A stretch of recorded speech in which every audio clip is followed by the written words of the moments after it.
Me echoing? Yeah. All right. All right, 6:33 on August 18th, 2020. We're going to call the school committee meeting to order.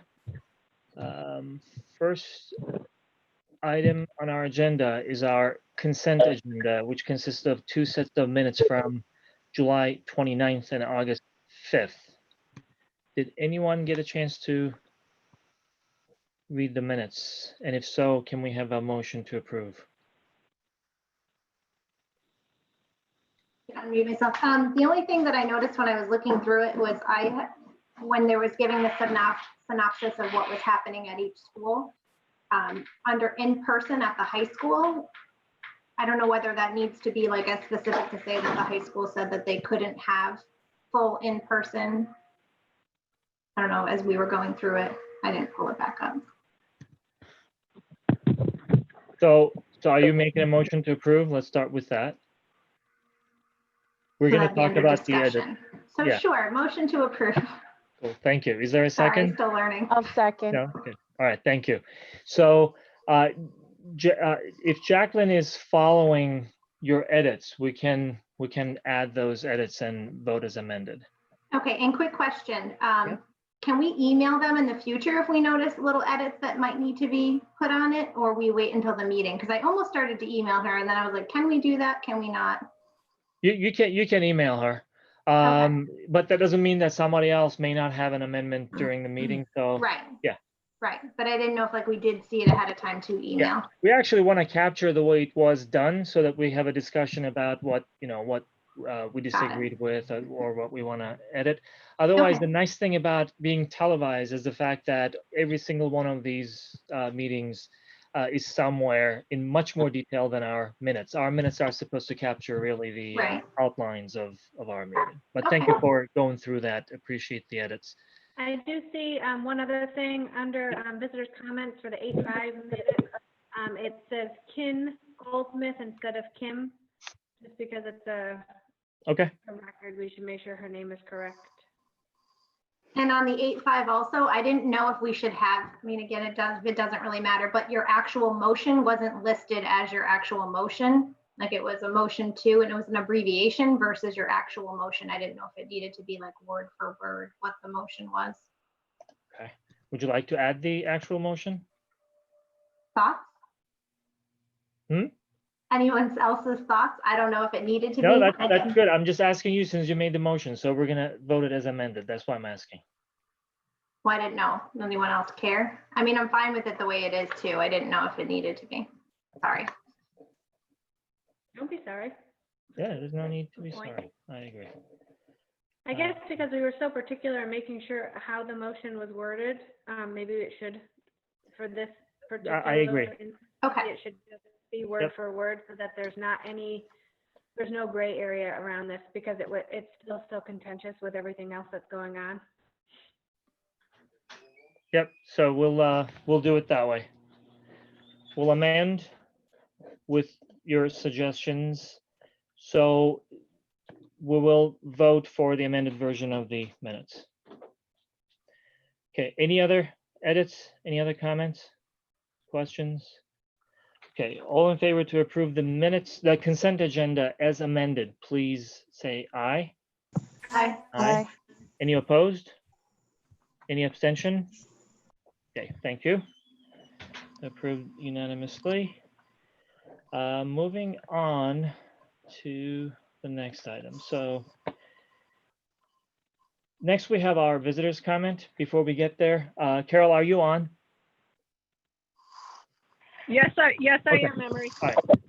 So before we get there, I just want to say a few things, and then we'll move to the visitors comments. I know that the topics that we've been talking about related to the school reopening have been difficult, challenging, stressful for all of us, not only on the school committee, but I know that school community, including our teachers, parents, and the broader community in Granby. And I know that we've been receiving a lot of feedback, a lot of questions, a lot of comments, at times concerns, at times support.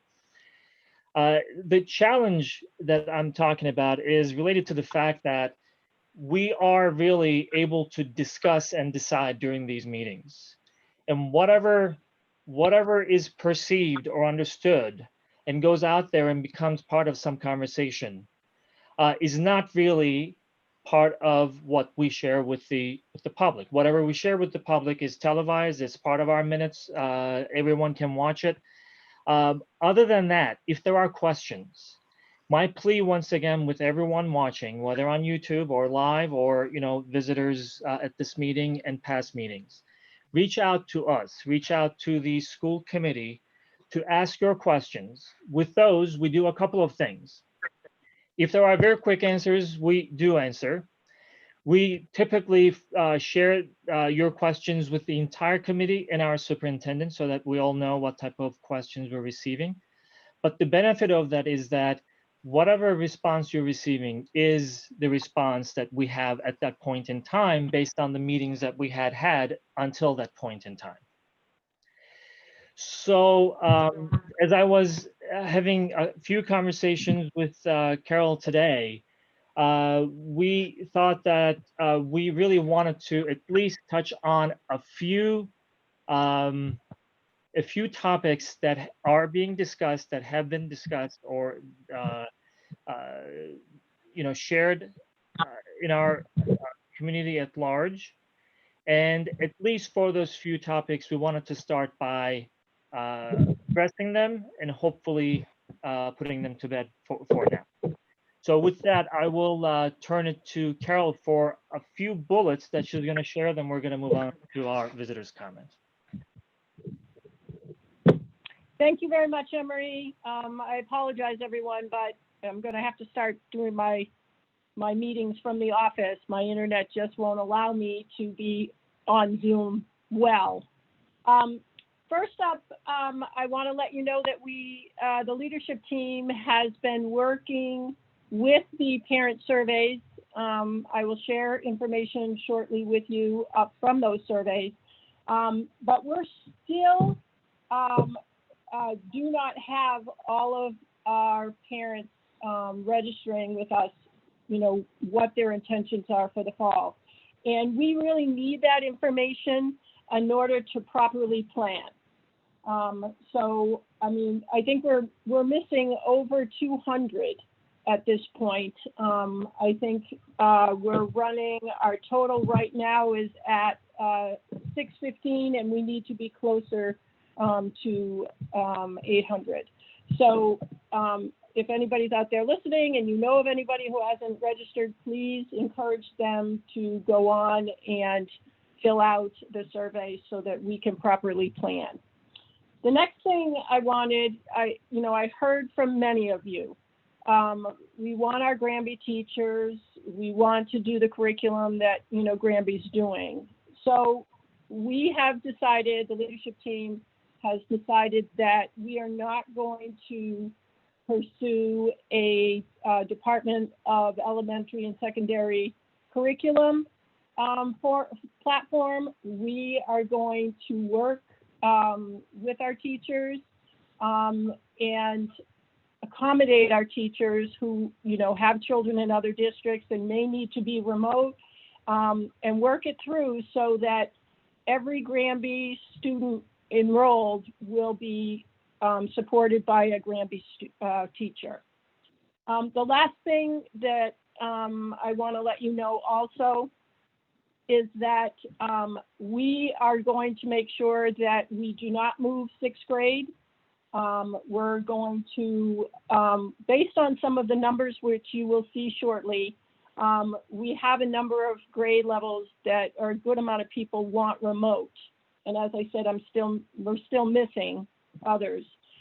We feel that we'll be able to accommodate sixth grade remaining at East Meadow. So I wanted to put that out there. I've received some emails about that again, asking, and so I just want to put it to rest. We will be keeping sixth grade at East Meadow. So that's about it for now, Emery. So we can start taking some comments from parents. All right, thank you, Carol. You're welcome. So because they are so important, just to recap, there was no decision as to sixth grade based on the numbers that the administration is seeing so far. That's not something that we're going to continue to entertain in the context of the COVID planning, this particular planning that was that we've been talking about. So the plan is not to do it, not to move sixth graders to the high school building. The reason why Carol wanted to mention the survey is because we know that folks want some additional details, but in the absence of having the final numbers, some of those determinations are waiting. So if everyone can do it, please, let's do it. And the third one, which I left to last, possibly because of our conversation at one of our meetings, there was a misperception or misunderstanding, as if we were going to use the platform that DESE was offering to school districts, which then translates to using teachers who are not part of our district. That never was part of what we were talking about, but that was an option available to us at the time that was mentioned, but seems like it basically went way out of context. So we just wanted to make sure that those three were clarified. So with that, we're going to move to our visitors' comments. Tonight we're having our normal business meeting. So what we're going to do, we're going to ask our visitors if they have any comments to do the same as they always do, raise their hands and comment on any topic that is on our agenda. If you have questions, that's fine, but we may not be able to answer your questions tonight, but we'll take them under advisement and we'll make sure that they are discussed. And next time, hopefully, they will be part of the conversations and updates that we'll be sharing. So I see one hand. Kim, you can unmute yourself, or JR. Hello, can you hear me? Yes, go ahead. Hi, guys. Kim Goldsmith, Taylor Hi. Street, Granby, Mass. I guess, first of all, I'd like to thank Carol for clearing up the issue of not moving sixth grade. That was going to be part of my 3 minutes, but I'm very happy to hear that that idea is not going forward with, and, you know, everybody on the school committee and apparently the administration as well is listening to the community and the parents, and I really, really appreciate that. I wanted to touch base about the survey just personally. I answered the survey for both of my kids, but it's questionable about whether the way I answered the survey is really going to come to fruition. I basically answered that my kids would go back and that we would use busing, but basically because I didn't want to lose those rights.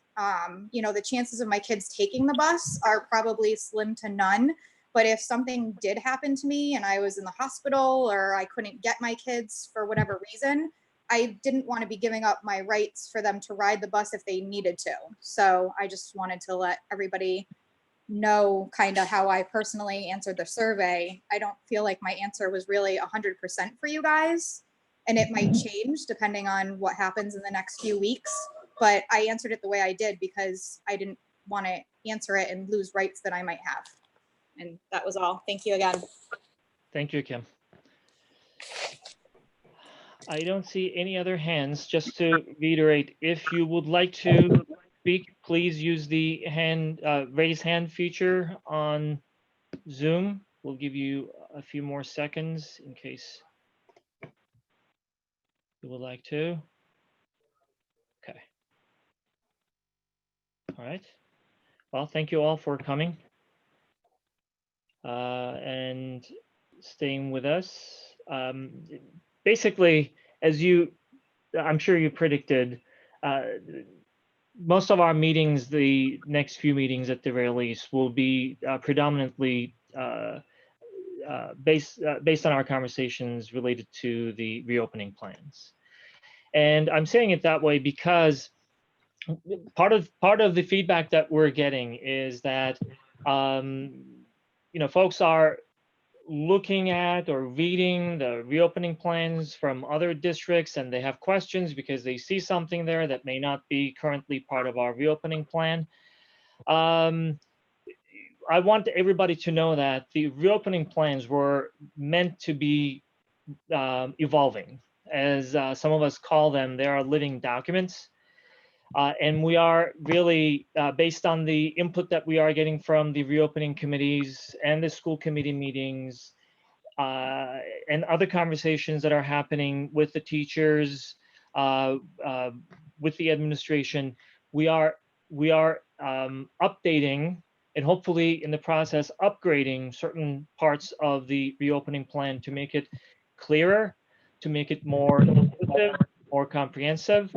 If you have any questions, concerns, don't hesitate to reach out, but I just wanted to make sure that everybody understood that the process is still continuing. What we have on our website is the latest version of that plan.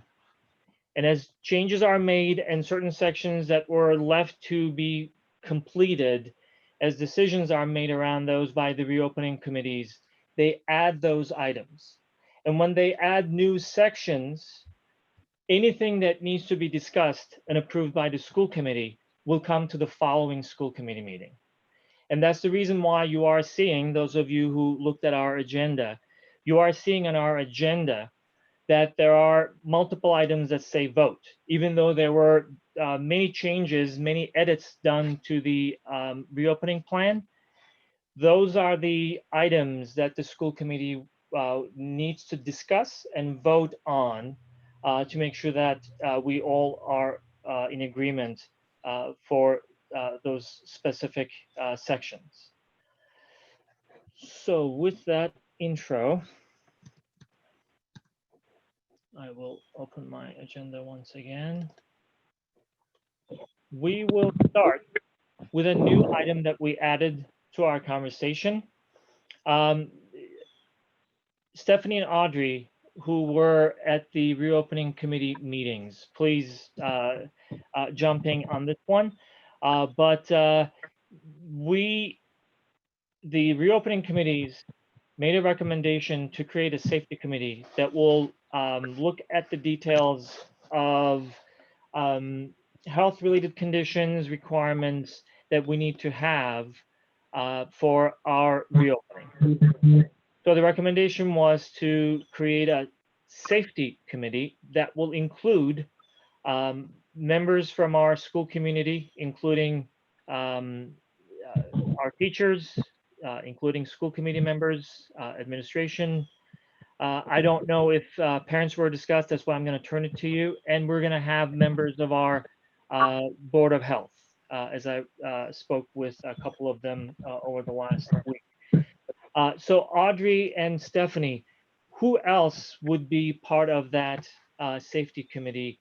Can you also, even though I gave a very generic description, can you also help us understand what other purposes will that committee serve? Emery, I think you covered everyone that would be in the committee. And I think that was just moving forward, getting an idea of safety, connecting with the Board of Health, the teachers, students, keeping up with the day-to-day changes that we're seeing with the guidelines. Audrey, I'm not sure if you have any other takes on what you felt this safety committee would be doing. It was also going to be a decision of when we would do the next phase in, was my understanding also. Keeping in mind that, you know, right now our health metrics put us in the red. So now we are starting with a remote start. And then when that next phasing in, even though we gave the guidelines of 3 weeks, there's still going to be other things to consider of when it can move to that next phase in, was also my understanding. So that this committee would be wholly to start deciding on that. Well, making recommendations on that. Making recommendations. Yep. Correct. Cool. I'm sorry, Audrey, you were saying something else. I think I'm good. Okay.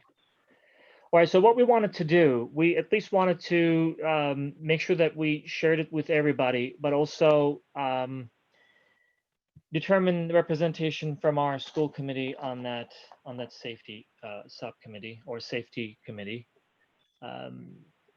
Is there anyone, instead of just, this is not a formal process, is there anyone who wanted to be part of the safety committee from our school committee? I would be more than happy to do that. And also I think it'd be great if we had some parents on there as well. I think working collaboratively on both sides of the reopening committee, it was great to hear from parents. They just add in another piece that maybe we wouldn't have thought of before. So I would encourage that also. I think, at least from my perspective, the composition of that committee, if the committee decides that it would benefit from the participation of our parents, absolutely. I personally don't see any problem with that. It was already a recommended committee. So what we're going to do, we're going to give a go ahead to that committee. Also, we're going to identify the school committee participants in that committee. So Stephanie, you want to be one? Carol, or anyone, was there a decision as to how many people would be on that particular committee? Well, I think we wanted to try and keep it around 10, Okay. So right now you're looking for representation from the Board of Health, school committee, admin. I think admin needs to probably be, the principals. And then you've got to also include the superintendent. So I don't know if Would we also need the nurse? Or that's the Board of Health? No, the administration team would include our nurse representatives. yeah, so you're looking at 2, so that's 2. If we have a teacher, that's 3, a parent is 4, 5, 6, 7, 8. So you could have 2 school committee members or 1. It's up to you. Okay. Is there anyone else who would be interested? Okay. Looks like it's Emery, quick naturally one. question. Yes, ma'am. This health and safety committee would govern or represent both schools, correct? Yes, Good question. Was that the intent? yes, Okay. yes. Then can I ask that somebody from the high school and East Meadow both be on, please? Oh yeah, absolutely. Okay. 2 teachers, okay. Cool. So it looks like Stephanie is the only person from our committee currently who raised her hand. That's fine. That's good. Thank you, Stephanie. I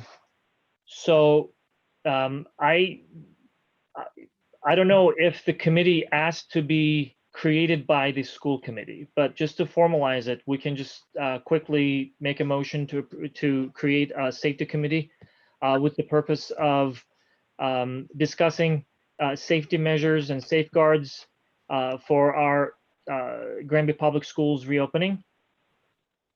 I'll make the motion. Thank you. Sorry, I just thought of one quick thing. Sorry, we were just mid-motion. No, that's Are we good. going to have representation, Robin, from either you or Cheryl? During that? Absolutely, one of Okay. us will be on. Wonderful. Sorry, thank you. I just want to clarify. Thank you. We have a motion. Is there a second? Thank you. That's okay. We saw your hand. All right. Any other questions, comments on the safety committee? Okay. All in favor, please say aye. Aye. Aye. Any opposed? Any abstention? All right. So thank you, first of all, for the suggestion of creating a safety committee. I think it's a great idea. It shows collaboration.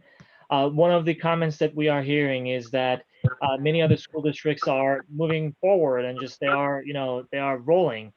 And as I have conversations with some of my peers on those committees, I realize that they did not necessarily have the type of conversations that we are having. Whether it's with their own Board of Health or their Teachers Association, they were really at a point to start those conversations. And we hopefully are showing that we wanted to make this entire process collaborative. And since the beginning, invited and included representation from all parts of our community. So thank you all for that. And thanks again, Stephanie, for being our representation on that safety committee. So we should probably reach out to all those different committees that we talked about and different groups that we talked about and see who they would like to. Is there a particular time that the safety committee will start meeting? A date, I should say. Well, once I would say, Emery, let me make sure I'm on. I'm not muted. Can you, Emery, can you hear me? Yeah, we can hear you. Yeah. Okay. And I think once we determine the teachers and the parent representative and the Board of Health representative, we can, start meeting. So okay. I will reach out to the Board of Health and see who would like to be, unless Emery, you would like to. And then I'll talk to both Bill and Stephen to see if a parent on their opening committees would like to move to the safety committee. Cool. So if you're okay with that, let me reach out to the Board of Health, since I already had a couple of conversations with them.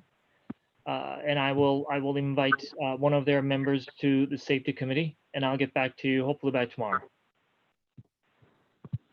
That would be great. Is it okay? Awesome. Thank you. All right. Moving on to our continuing business. These are primarily updates to the reopening plan. All right, so looks like, I apologize, Jacqueline. I wrote remote learning plan updates. Those are reopening plan updates that we want to talk about.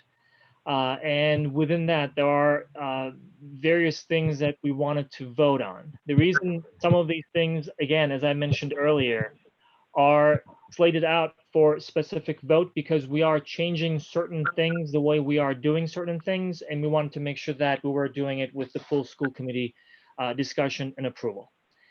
So before we get to the vote, again, my apologies. I put remote learning plan updates, but this is reopening plan update.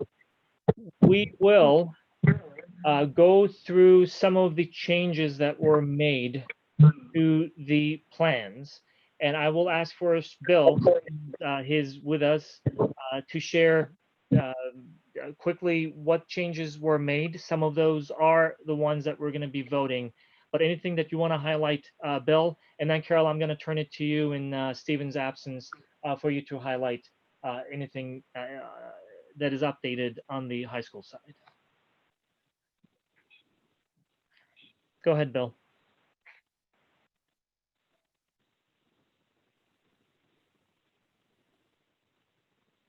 Bill, you were there? Bill, you're muted. Let me see if I can unmute him. Can you hear me now? Yes. All right. Sorry about that. No worries. So the couple of the changes we made were based, what we did was we met with our staff.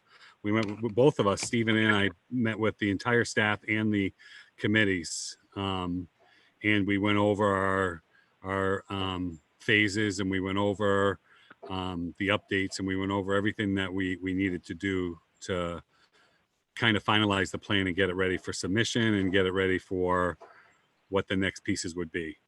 The union, the teachers and the union spent a full night going through it ahead of time and coming up with their recommendations and coming up with their thoughts as to how it could work for them and what would work. So we took that into consideration. It was kind of unanimous when we met with the staff last week and went over everything. What's in front of you tonight as far as the timeline.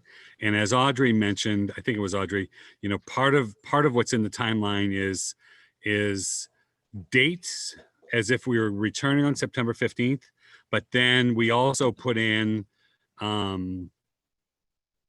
the number of weeks after students return to school, so that if if phase one, which was our highest need special ed learners coming back to school, doesn't take place on September 15th, let's say it happens on October 15th, that then phase two after that would be 3 weeks after that or 2 weeks after that. And we put that in there. So that's all included in the plan. So I don't want anybody to get bogged down by the dates. The dates are there just because that was what we did at the time and because we needed to have a date in there when we submitted it.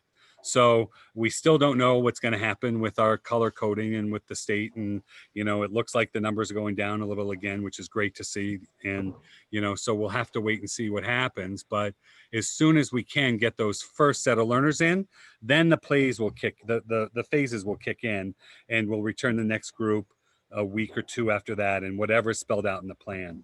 And the plan is pretty definitive about who's coming back and when. And it spans out over 3 months. So that what everybody wanted to make sure was that there was enough time in there and enough space in there to evaluate when students were coming back and what it looked like. Now, on the opposite end, we know that's not going to be good for some people, right?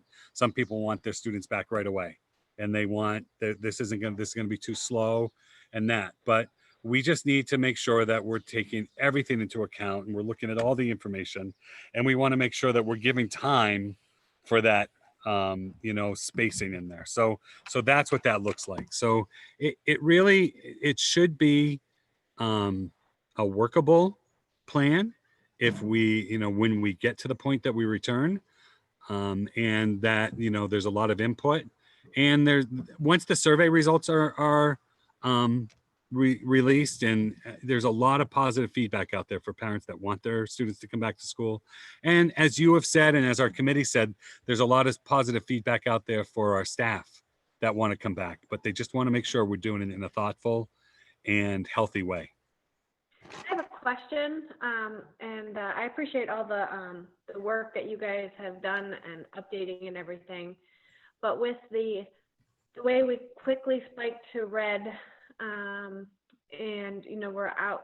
we're stopped phasing in, like what is the timeline? Do we have to be at a yellow or a green for a certain amount of time before we can start the clock over again? Or we've come down? I see that it looked like there was maybe some discrepancy in the numbers because it jumped like four cases in a day, went from 44 to 40 and then back to 41. So I'm just wondering, do we have to get to 27? Do we have to get, what is the number? How does it work? And how does the timeline work? For, we're red. How long are we red for?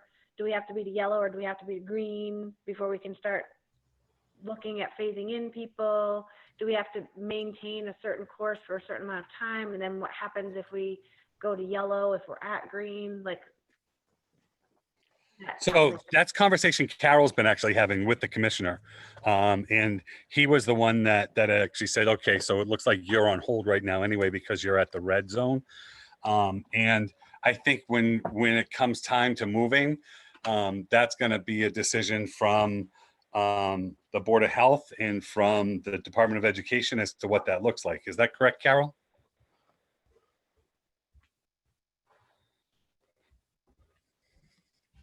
So from what we've talked about as a leadership team, that seems to be where we're going with it, is what the next steps are.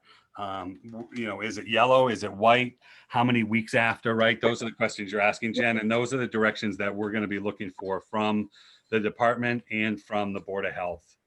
So Jen, the adjustment that you're referring to, the changes, the numbers that we are seeing are actually cumulative numbers. So they are going up.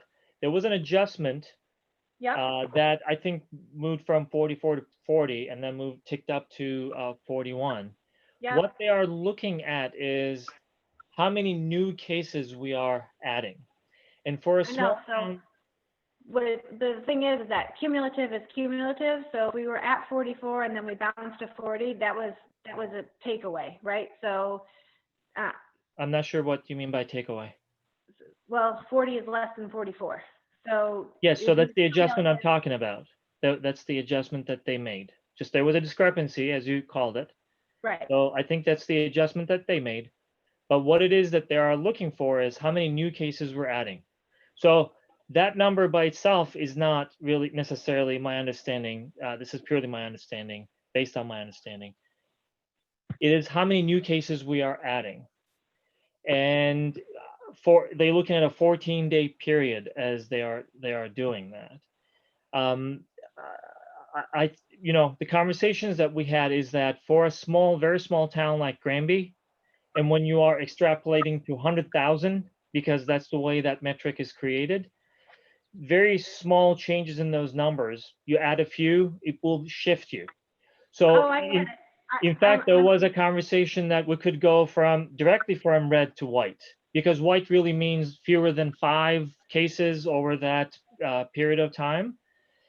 So there may be some other ways of looking at it. That's why I really think that the inclusion of members or a member of the Board of Health in that safety committee will be very important and very helpful.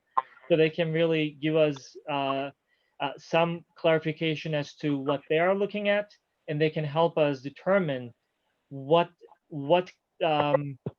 conditions we should be looking at as we make the decision to invite students and teachers back into the building. And can That- go ahead, Carol.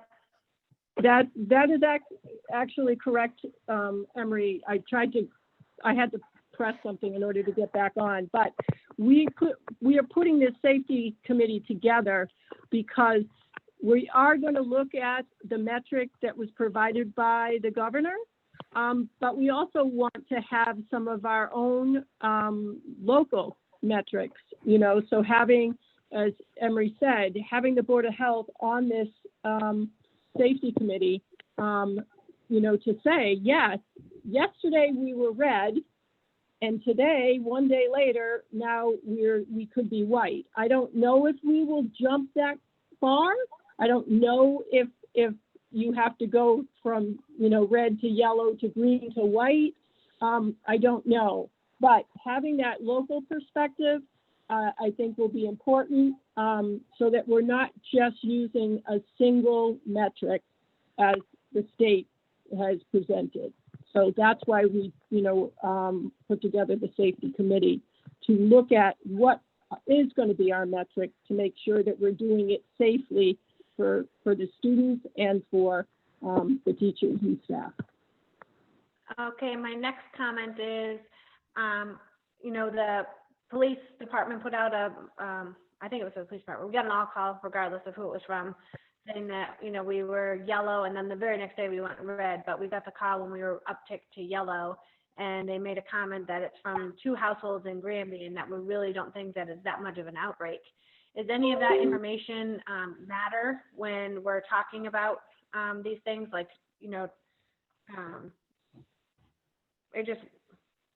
I'm sorry, I got distracted. There's a bug on my screen. Broadly speaking, I think it matters. But Okay. again, I don't want to really speak out of turn. I think that's the nice thing about having Board of Health as part of that safety committee, who can better explain what they are looking at. I know that they are looking at the color code. I know they are looking at some other metrics, including trending. But the reason why it was, by the way, my understanding is that the Board of Health actually provides the announcement that that we are receiving. Okay. So they are working together. So just to clarify that, at the same time,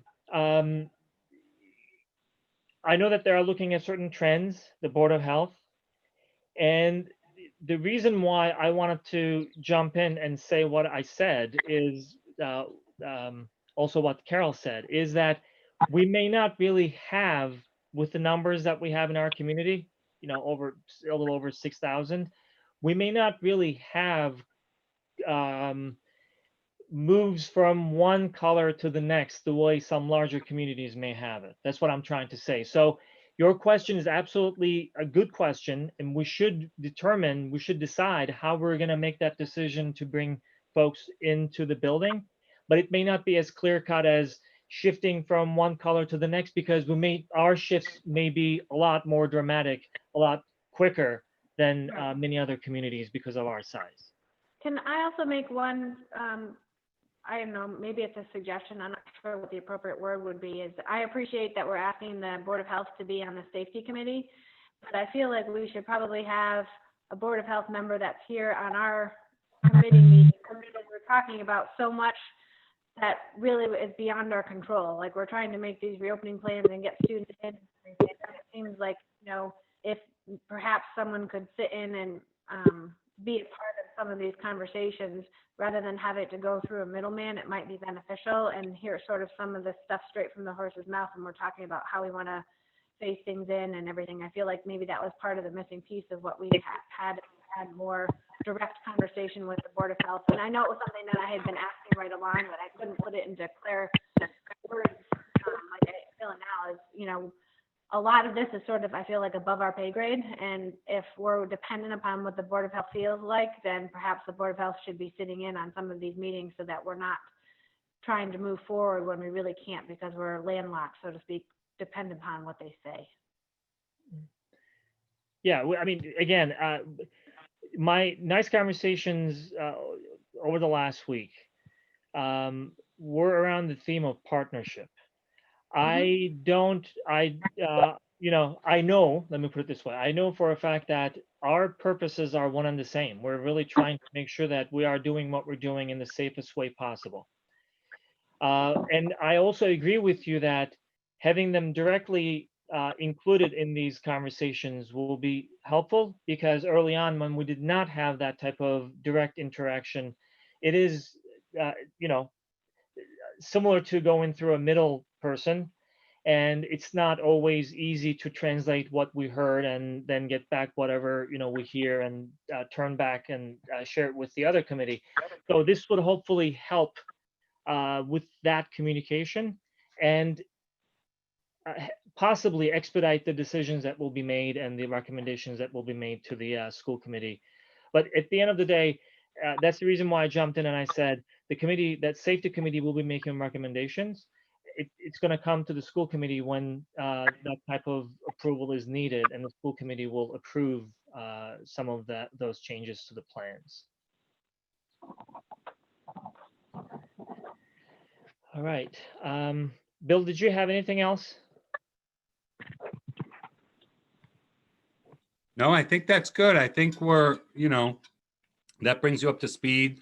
We're going to continue. I'm meeting with the staff again tomorrow to talk about, what it's going to look like as far as how we're going to start handing out, setting a schedule for handing out materials and Chromebooks to people. So we're getting all that in order, and we'll start communicating that to parents. Cool. We're finalizing the class list based on some requests from parents and whatnot. And we'll have that out by the end of the week. So I think we're progressing really well, and more information will be coming. So I will ask one question, because it's going to be one of the votes that we're going to have, just to hear the change from you. We have a change to our mask policy, or face covering policy. We refer to it as mask policy. Would you like to share that, comment on that? So that came as a recommendation, a request, I think. Several of the teachers and parents felt that we should look at that, and we should make that change, and that we should, and a lot of other districts have done it as well. And I think we're going to work with students on wearing masks, and hopefully, everywhere you go, you see young children in masks now, right? Everywhere you go, and they're getting used to it, and they're doing it. And I was talking with a few teachers today about, mask breaks and stuff. So I think we're confident that that was something that everybody felt needed to be put in there to stay healthy and to promote a healthy environment. Okay, so that is basically the requirement that everyone in the school buildings, all students will be wearing face masks, with exceptions, and we're going to talk about the exceptions as we go to the vote and get to the details of that item. Thank you for Correct. that. Yep, that's exactly what they were asking. That even, because if you remember, originally it was students in second grade and above, and they were asking now that it's all students, everybody in the building. And then there are those exceptions, and there are ways that we're going to work around that so that everybody is wearing some kind of covering or protected when they're in there. Right. Carol, I'm actually muting you when you're not speaking because there is a buzz that we're hearing from your phone, if you don't Oh, mind. sorry about that. Oh, no worries. No worries. Bill, one last question. So, first of all, I know that a lot of work went into creating that timeline, which also is different than the timeline slightly different than the timeline that we have on the high school side. Is there anything that the school committee should know as far as any concerns or any discrepancies caused by those different timelines? I think one of them is starting to add mostly at a 3-week clip. The other one was the high school is a little different than that. Is there anything that the committee or folks who are watching should know? Nope, again, it was a recommendation from the staff are the ones really that did that. Stephanie and Audrey can tell you that the staff are the ones who came to us with that timeline, and I sat back and I let them steer the ship as far as what they felt comfortable with and what they thought people would feel comfortable with. And then parents that were on the committee, people that were on the committee also had the opportunity to speak up and mention things on there as well. So I feel comfortable that it was a decision made and supported by both groups. Okay, thank you. Any questions from the committee or Bill? Any other questions? Just one quick clarifier. So, because obviously right now we're not starting, we're doing full remote on the 15th. So I know we had talked about the potential of it also kind of that phase 1, but also knowing that phase 1 would be the very first day of in-person learning. So at this point, we don't know when that is, but that's when that timeline will start. Is that right? Am I understanding that correctly? Yep, that's exactly it. So, okay. And that's for our highest need learners. That's what we decided. Correct. Those were going to be our students in our ABA program, our students that really, definitely needed to be in the building. And it's a very small group, but we're not sure what that's going to look like until we find out where. And as of right now, we don't know when that phase 1 is going to start. Not as of this point. We're waiting for guidance. Right. Just want to make sure that's really clear for anyone that's watching and viewing it too. Thank you. That guidance comes from the Board of Health and DESE? Yeah, it's going to be guidance from what that looks like, from what there's many from what the guidance is as to if you're red, you need to start remote. And then, but we don't know, right? Like, we don't know what the next step is. Are they going to put us right back to white or green or yellow, right? So it depends where we get placed on that map, I think, is a big part of it. And then what happens from there. So those are the kind of if factors in all of this. So what if we get put back to white before school starts? Well, then I think we need to look at how we can do this. Right now, we're talking, the other thing we talked about with the committee and the teachers was, no change is going to take place overnight. We're going to need time to communicate that change, and we're going to need time to put that out there. And Audrey and Stephanie, I think, can agree. We said that, if something changes, we're going to need time to communicate to everybody, communicate to you folks, the school committee, and make sure that we're all in agreement that it's time to make that change. So I don't think any change would be made without notifying everybody in advance and, following the process. Right. So what is the timeline that you guys have thought about for it to make that change? Is it a week? Is it 3 weeks? Like, Well, I would say it's probably going to be at least 2 weeks by the time we would find out to the time we can implement something, because don't forget, we've got to communicate to parents, and we have to make sure that we have to get transportation in order, and we have to get everything in place. So it's going to be at least, I would say, 2 weeks. I don't want to speak for everybody though, Carol. Right, is that something that reopening committees is going to be working on too? Potentially, right? So here's my Sorry, Emery, I No, would go say ahead. the safety committee too, right? Safety, So right, sorry, not that real. would be part That'll of, be up to them, yeah. yeah, that would be part of what we talk about and what that looks like. Yeah, I mean, that's the reason why, you know, the input from the safety committee and their conversation will be important. But also, you know, what if we are color-coded white before the schools open? It may mean different things. If we are color-coded white tomorrow, then there is an opportunity to just have some recommendation, and we may be able to stick to the timeline that we are seeing.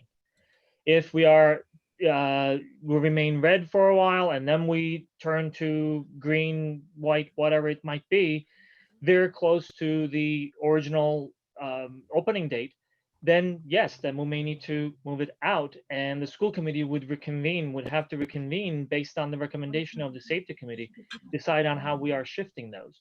But I think one nice thing that Bill mentioned earlier, the plans are built in such a way that once we have the go ahead, then the timeline moves. And because we are talking about so many weeks at a time, it basically shifts by so many weeks.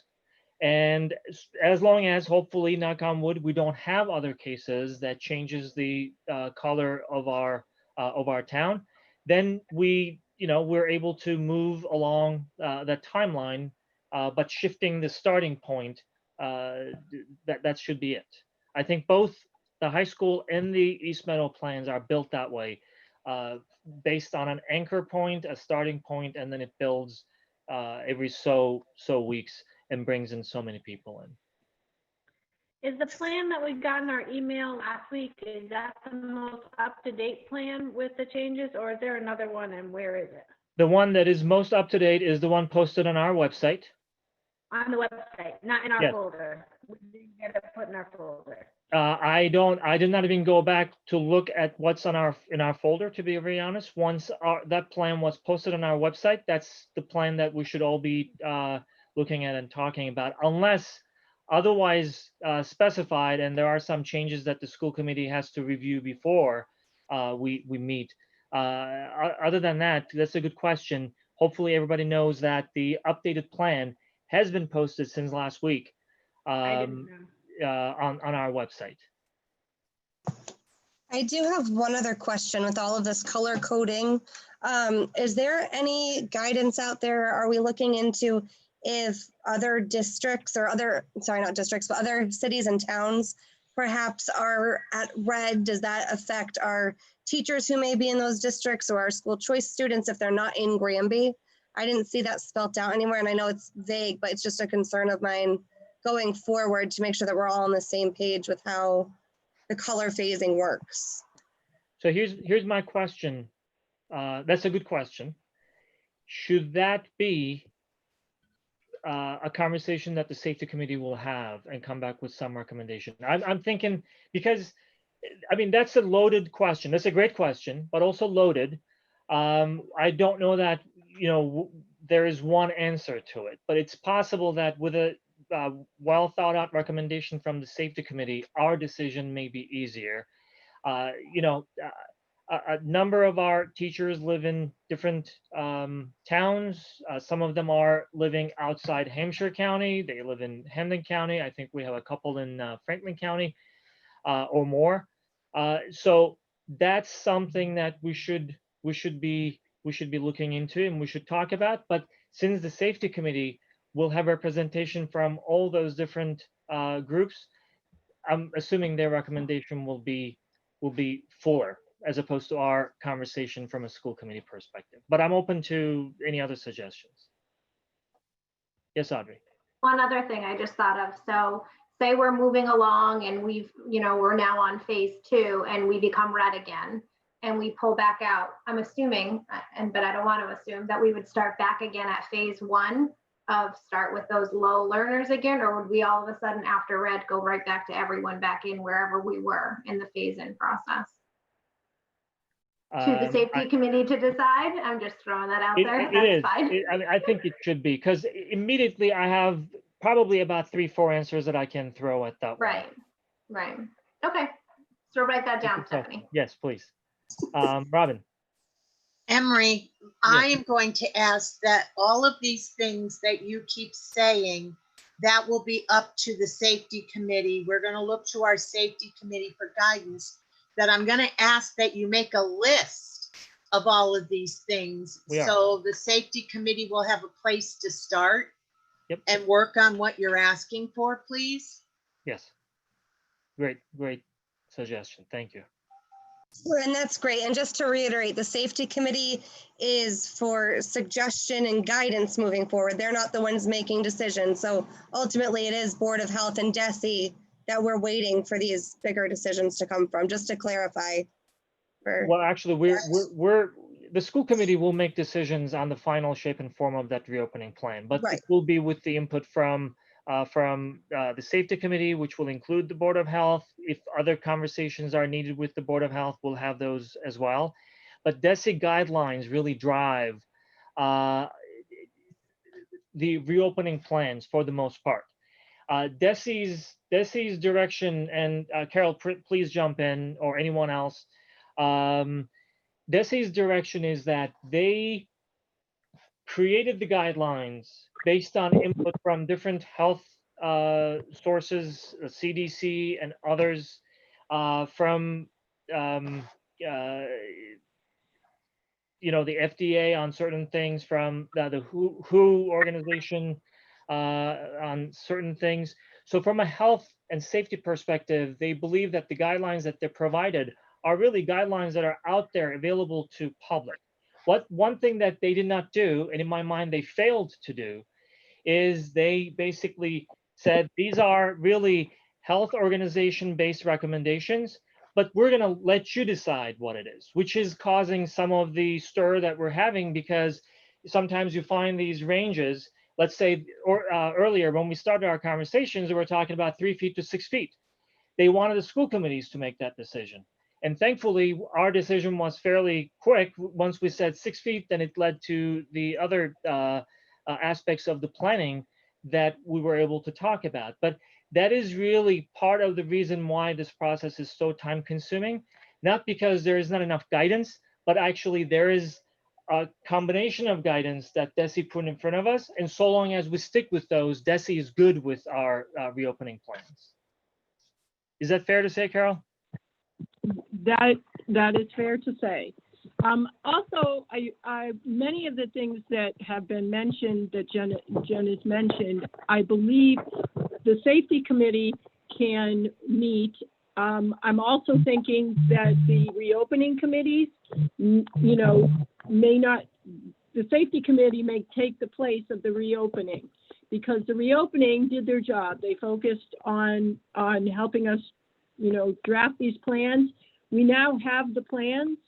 So, if the safety committee is meeting and we are providing everybody with updates on how things are going, I think they kind of take on the role of us moving forward and reporting out to you, to the school committee regularly how things are going.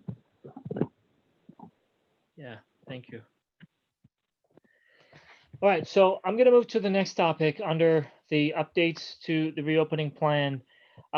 We've been really engaged in these conversations primarily from a safety perspective, logistics perspective, and we had multiple questions about finances. The finance subcommittee was able to meet, was it Tuesday, Monday, Tuesday, one of those days. And hopefully, Adam, I'm not putting you on the spot too quickly. We wanted to really be able to share at least some high-level finance-related changes or impacts from the reopening plans. So, Adam, I'll turn it to you for that. Sure. So there is I put it in late. I apologize. We kind of talked to this yesterday. I believe that was Monday, yesterday that we spoke. We talked yesterday about some costs associated with some of our reopening procedures. So in the folder for the committee, there is a document that is called. I'm sharing. You're gonna share it on your screen, Emery? Yes, it is on my screen right now. Yeah, okay. So, and again, just to reiterate, like Emery said, these are some real high level costs, some high level projections. I'm assuming one of the main questions is going to ask, so we don't see it on there, is transportation. And we can certainly talk about it, but these are some costs that we've either already incurred, either fully or partially, or expenses that we do project to incur depending on when and how we return to school. So I mean, I'm not sure if, obviously we can look at it. I don't know if you want questions. So in terms of technology, Adam, let's just do that. Thank you for Yep. offering that. So in terms of technology, is it a fact that we are currently one-on-one in terms of devices per student? Correct. Yeah. So as of right now, or hopefully by the end of this month and for the start of school, every student will have access to their own device. Okay, so regardless of the model, in fact, we can currently call ourselves, from a technology perspective, a one-on-one device provided school district. So I see an $85,000 cost here. Is that entirely on one-on-one? I remember that in past conversations there was a mention of a $65,000. Is what part of this was already what part of the cost the cost that we're looking at was already incurred? So all of this is already incurred. We've procured or ordered all of these devices. I'm not sure if David's on, and I don't necessarily need him, but I know there are, obviously we're not the only district vying for one-to-one technology as we move back to school. So there are some delays in getting these devices, but they've been procured, we've ordered them, and now we're just waiting on receiving them with the hopes that we should have them before school starts. Okay. In terms of the nurse, I think there was a conversation in some of our meetings, in fact, several of our meetings for the reopening plan, that there are 4 clinics, basically, 2 in each school, Wild Clinic and Sick Clinic. And I don't know if anybody can speak. I know Nancy's unavailable tonight. I think one thing that was raised, is it possible to be able to staff each one of those clinics with one nurse?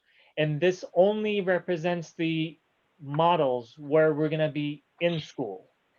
And there is, correct me if I'm wrong, but there is a timing that needs to be considered, a timing issue or timing aspect that needs to be considered. And that is this: if we do not know when we're going to be physically present in the school buildings, in either one of these, any one of these models that we're looking at, we are trying to make sure that we understand that timing so that we can do the hiring of that nurse at a time when it's closest to the opening of the school buildings to students and teachers coming in. Is that a correct statement? Yeah, so basically I would hire say that nurse as we get close to the or the hiring of the nurse would be conditional on when we are starting within the school buildings, not the number of people in the school buildings, but when we are going to start having people in the buildings. Is that correct? Correct. Yeah. Generally, all the projections for all these numbers are based on if we had students in the building in some capacity starting September 14th or 15th, whatever that first day back is. So yes, this 30,000 that you see, which is an approximate, would be for having that nurse in the building on day 1 of when we are back into school. At the time, we were hoping it was the 14th or 15th. That's to be determined now. But yes, so as we move later into the year and getting kids back into the building, then obviously these costs will decrease.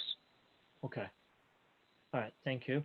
As far as PPE, the 12-week supply, is that what we've been talking about that was already purchased, the 43,000 dollar portion of it?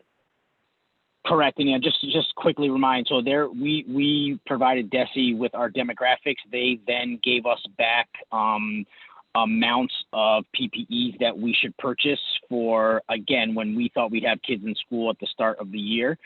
So yes, that's the $43,000 that we have already purchased. We've received some of those supplies. Other supplies are still coming in. And then those projections you see underneath for in-person, that would be if we continued and assumed that the 12-week supply we ran out of in the first 12 weeks, that's just assuming we would need to order more PPEs if we had kids in school for the remainder of the year. So looking at that $70,000 for, let's say, the remote hybrid model that you have there, is that inclusive of the original 43, or is it in addition to the 43?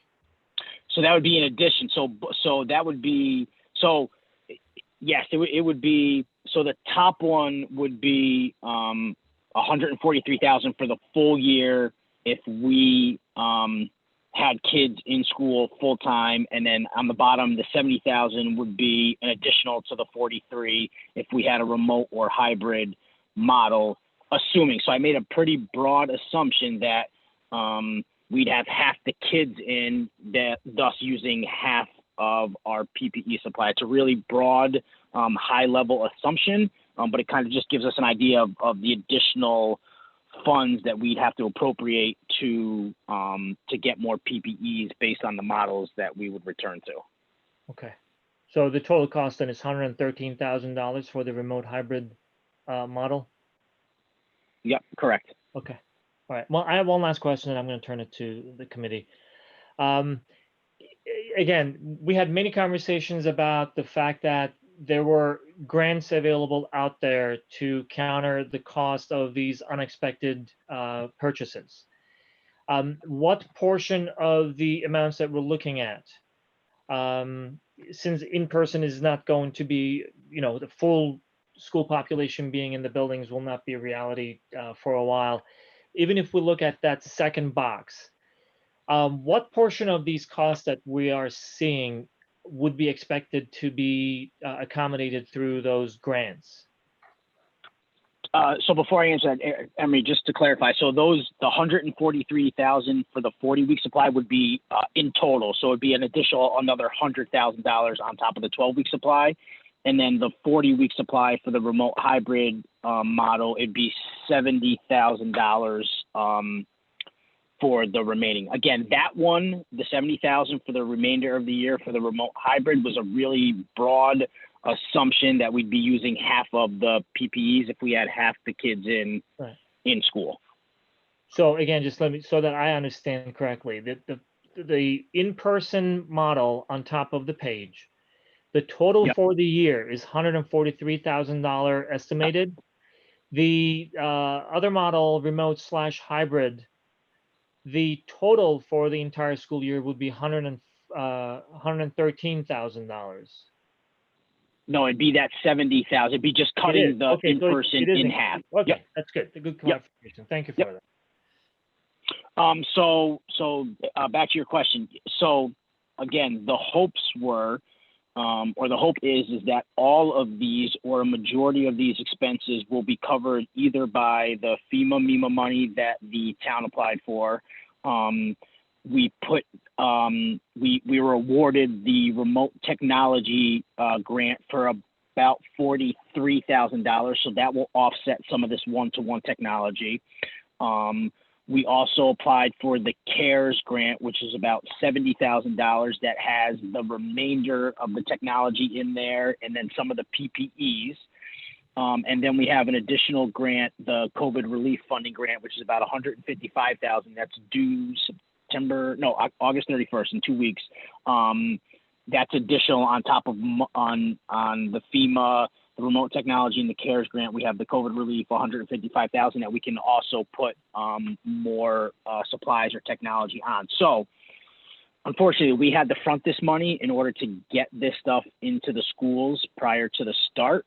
but we do have funding appropriated to then offset our operating budget for the year. So we had to front it in the hopes that we get these grants, which I don't see why we wouldn't, and then those grants will support these costs. Yeah. Can you say a couple of words on, I saw a message, but I just would like you to share anything in addition to that. The grant that was already awarded?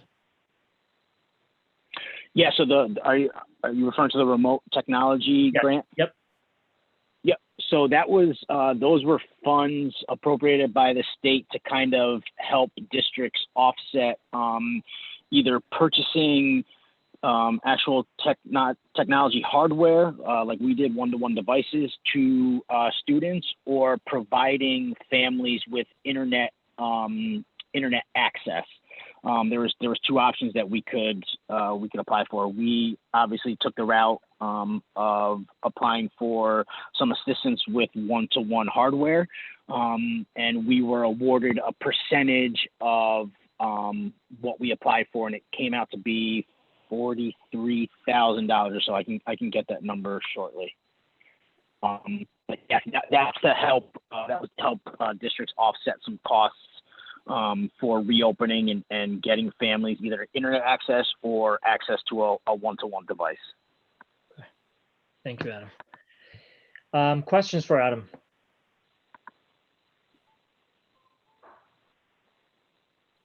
That remote technology grant, we were awarded $41,250. 40,000? $41,250. All right, thank you. Our CARES grant, we were allocated $69,773. That's off the top of my head. And then the COVID relief funding is $155,000, approximately $155,000. Okay, thank you. I don't see anyone's faces, so I'm just gonna put this on. Jen Millette has a question. Any questions? Okay, go ahead. So can we cover the cost of the nurse under any of these grants? Because yes. that Yep. would be an We certainly can. additional. Yep. Okay. Yep. Yes. So there's Yep, a we can. section, Jen, in the FAQ document from DESE that I'm right now trying to quickly find. So somebody asked, I mean, probably many districts have that question because there will be additional need for nurses, other health professionals. So the answer at the time, which did not change yet, was that yes, such an expenditure may be appropriate under numerous allowable activities and expenditures, and they give different sections of the federal grant that would be applicable to hiring of a nurse under the COVID circumstances, COVID conditions. So I think there is a great possibility that all of the costs that we are looking at, either fully or to a great extent, would be covered through one of those grants or funds available out there. Yeah, so one of the biggest things that that was waived for these grants was the supplement not supplant statute on grants. I'm not sure if you guys are familiar with that, but they're on all of our entitlement grants, Title I, 2A, Title III, we don't get it, Title IV. But what the supplement not supplant is that you can't use grant funds for expenses that you wouldn't have purchased if you didn't have the money. So saying if we didn't have the grant money, we wouldn't be able to purchase the nurse. They waived those statutes for all of these COVID relief funding. So the nurse would certainly be an allowable cost, allowable expense on those grants. Okay. Any other questions for Adam? Stephanie, you're on mute. Oh, sorry. I guess I have a question. I'm not understanding and just want clarification. If the PPE, that 40-week supply, I thought I heard Adam say that was essentially for anticipating half return, but if we go hybrid, and as I believe Bill said earlier, at one point we had 85% return, is that an accurate number, or are we going to almost have to double that number? Well, okay, so and Nancy's not on, so as far, and maybe Carol or someone else can jump in, but as far as I knew, the $43,000 worth of PPE supplies was if we had to provide masks to students, there were gloves for nurses. I feel like that the amount they gave us back was if we did that for 12 straight weeks every single day, our supplies would be exhausted at the 12-week period, right? We'd have to purchase more. If we go hybrid, right, even though we're going to have 85% of the students back, they're going in cohorts, so they're only going to be there half the time, right? We're not going to have every kid in the school every single day, right? Where we would be providing PPEs for every single kid every day. So we'd have a cohort in half the week, another cohort in half the week. So I just cut that number in half. That was just some real high level projection as to what it might cost for PPEs for the remainder of the year if we had a remote or hybrid return. Okay, thank you. And this might sound really foolish, but can you just elaborate a little bit on the PPE per student? Because I was under the impression that families would have been providing masks for their students. So what is that cost? I was for some reason thinking it would have been more staff-wise, which if we go hybrid will still be almost 100%. Yep, staff, but if kids don't have a mask or something happens to their mask during the day, we need to be able to provide them. We technically need to provide masks to our bus drivers, any students on the bus that don't have a mask. Like there's a lot of, we would assume and we would hope that everyone would have their own mask, but if they don't or that mask becomes compromised at any point, like we need to provide them with a mask or a PPE supply. So your understanding is correct, Stephanie. What Desi had said was that the masks / face coverings would be provided by the families for the students, and everyone would come with their own. But as Adam said, if there are cases where we need additional ones, that's in a way a backup. Right, I just wanted to make sure that 143, if we were assuming that was at 50% of the student body and we had more, I mean, even a 25% increase would be a significant number. So I just wanted to make sure that was as close to, accurate that we're thinking long term. Yeah, and I totally understand. I agree. Again, I just want to reiterate, these are real high level assumptions because we might not even go through half of that 12-week supply if we had in-person or remote or hybrid. So I'm just making some real high level assumptions that we would exhaust that 12-week supply and then we would need to order more and essentially provide the same amount as we did in that 12 weeks. So they're really high level. I just kind of wanted to capture what it might look like if we had full in-person or if we had remote hybrid return. My question is, are these the masks that the Board of Health wants, or are these different masks? Because I know that there was, I saw some documentation in the folder, I think, where there was talk about the masks, and I know we had procured these, but it seemed like maybe there was some pushback on what type of masks. So which masks are these that we procured, and do they meet the standards that the Board of Health is talking about? So the masks that we procured already, because it happened before the Board of Health wanted us to have or provide higher grade masks. These are the DESE recommended masks at that point. This was probably over a month and a half, maybe 2 months ago when we started this process. So these do not include the masks that the Board of Health is recommending or asking us to provide. Right, so do your numbers for the 40-week supply or for either one? Does that include the cost difference for the new mask? No, because I don't know, there's many options that we would, as far as I knew, and as the last email that I saw, there's a lot of different options for surgical grade masks. So again, that projection just is based on what we ordered for the 12 weeks. It doesn't take into consideration the Board of Health's recommendations. Okay, great. Audrey? On that notion of surgical grade masks and the Board of Health asking for that, then are families allowed to wear their own masks, or they have to?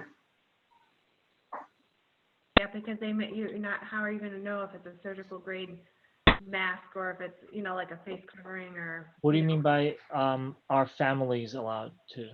Our families, like when you have to provide your own mask for your child, how do you know if it's a surgical grade mask or not? So Do we even have a when we direct are in answer? our homes, is that what you're asking? Yeah, because we're saying that families are supposed to provide their own masks, and we have these as backups. So, I would assume that our backups have to meet the requirement, but now we're sort of having to mandate to families which type of mask that they get. And, a lot of people have already purchased them or have had some made.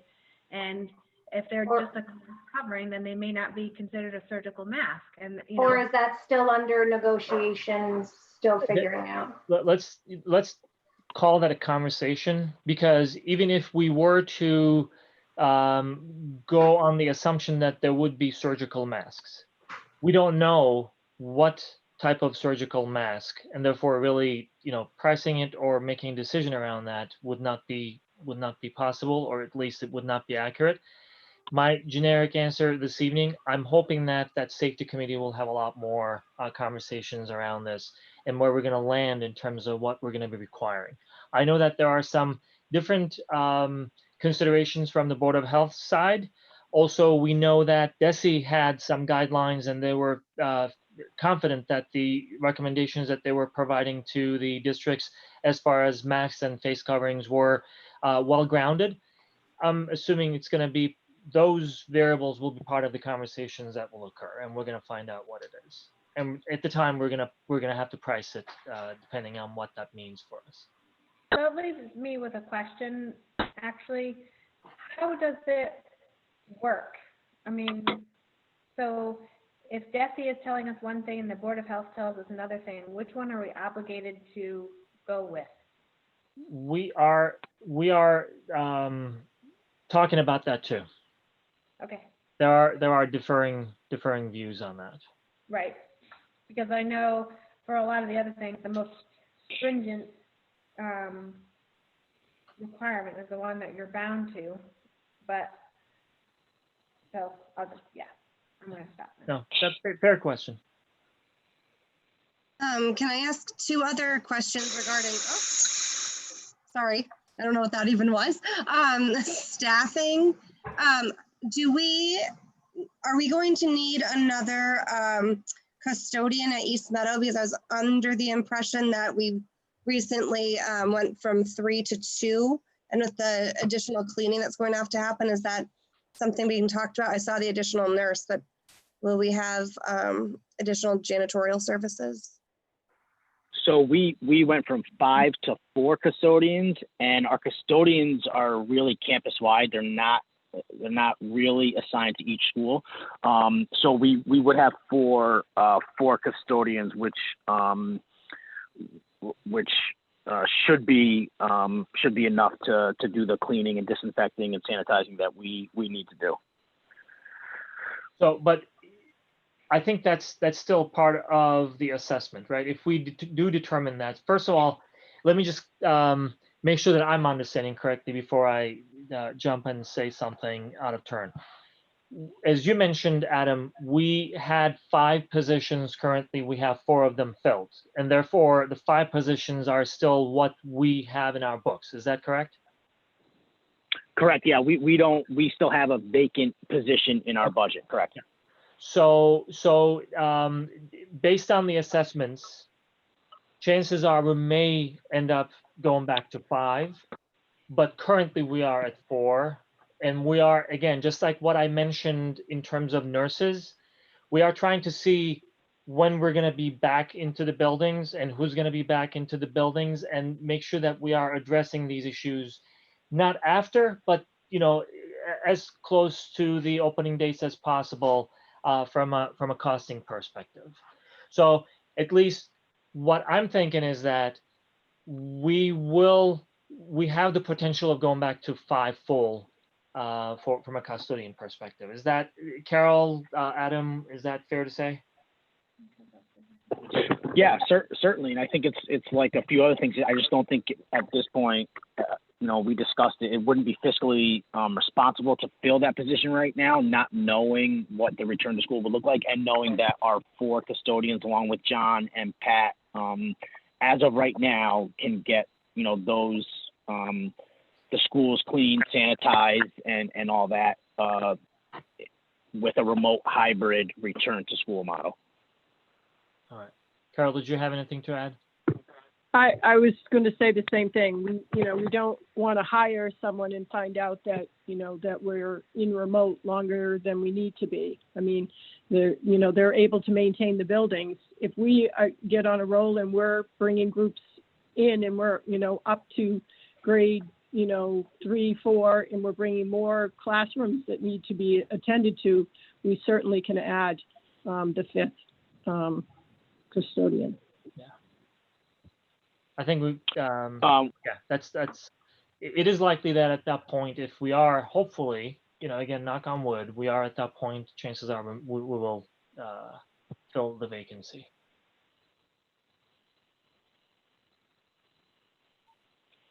Adam, you were saying? Yeah, no, I wanted to remind, so we have our 4 custodians, and then we have obviously John, who's the head maintenance guy, and then Pat, who's technically half-time maintenance, half-time custodian. So we really have 4.5 custodians right now. If we needed Pat to pick up some custodial work, obviously he can do that. The way, you know, we did it for the summer, we had some part-time help for the summer, and hopefully that can continue into the fall. And that part-time help focused on the grounds outside, mowing, weed whacking, all that stuff. So we didn't have to put a custodian, waste hours with the custodian doing that, and they could focus on cleaning the buildings and getting them ready for reopening. And we'll continue using that scenario as long as possible.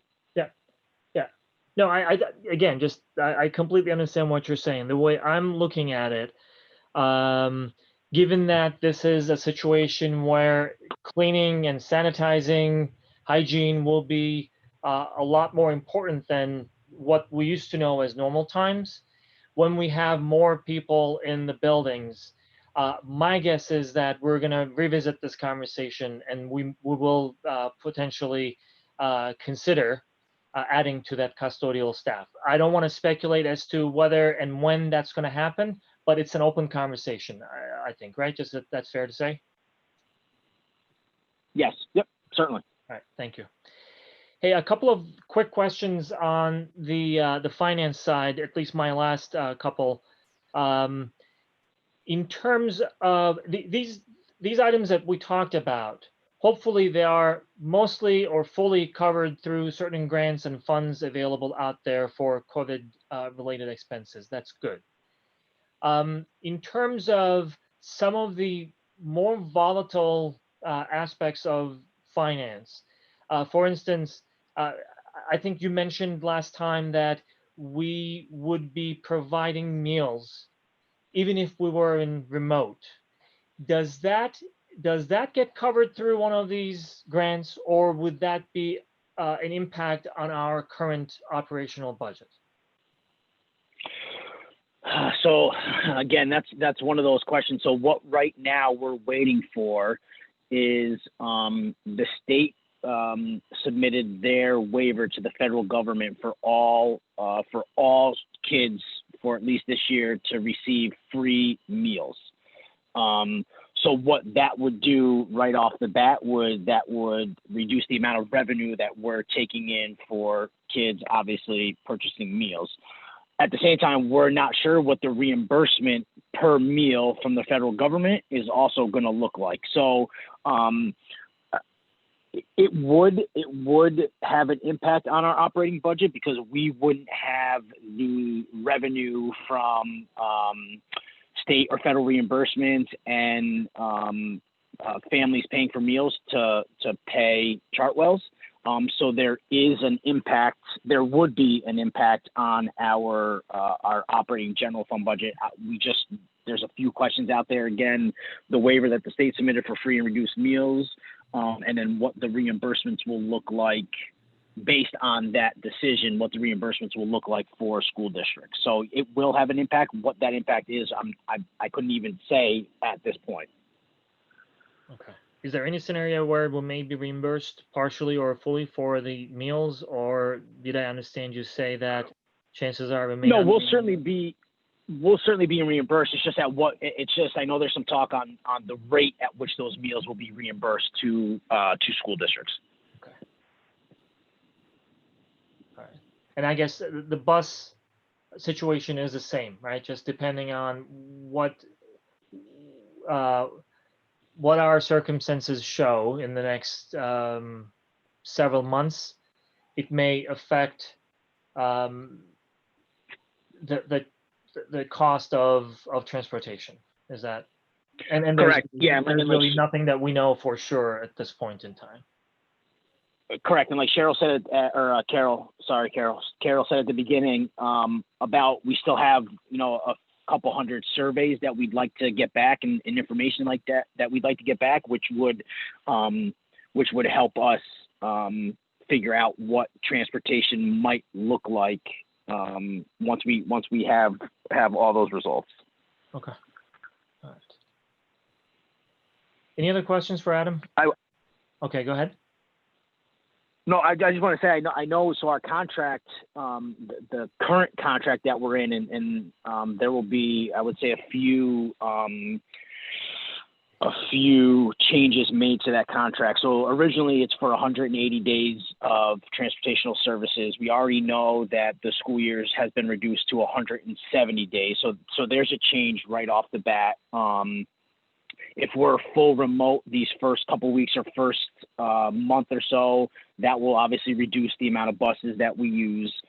So there should be some savings in that contract. We just won't know until we have a chance to formulate all those survey responses, see who's going to have transportation, and see what, again, after we're out of the red and what going back to school looks like, we can come up with a pretty sound projection on what transportation might cost for the rest of the year.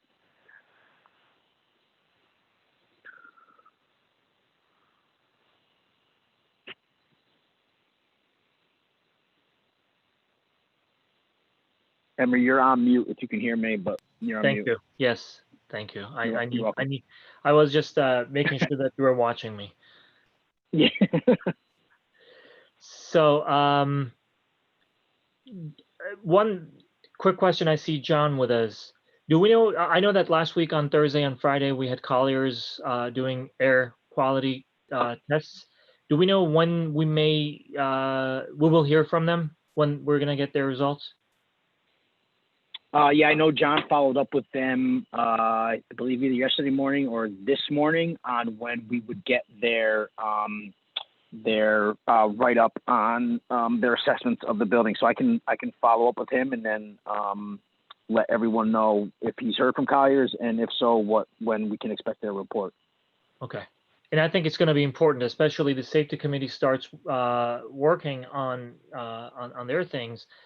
I'm assuming one of the conversations that will take place will be related to the ventilation and air circulation and all that, because we already received questions from our Board of Health related to that.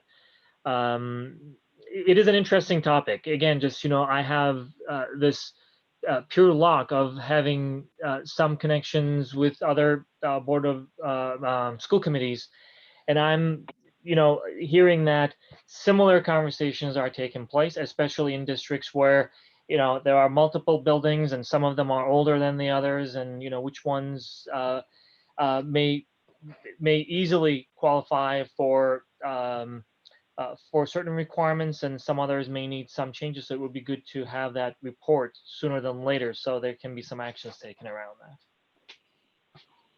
Yep, as soon as we know, I will forward that information on. Thank you.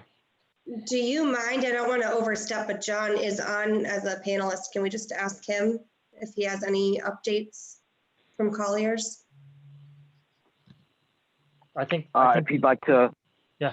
If he'd like, but I spoke to him today, and I know that's where we're at with that. But if you'd like him to talk John, about is it, there anything else that you that's want fine with to me. add?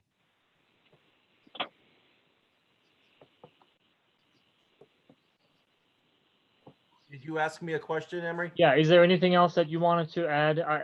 Adam just shared with us that, you had a conversation and that, Nope. we did not hear back from Colliers, but is Right, there anything else that you wanted to add?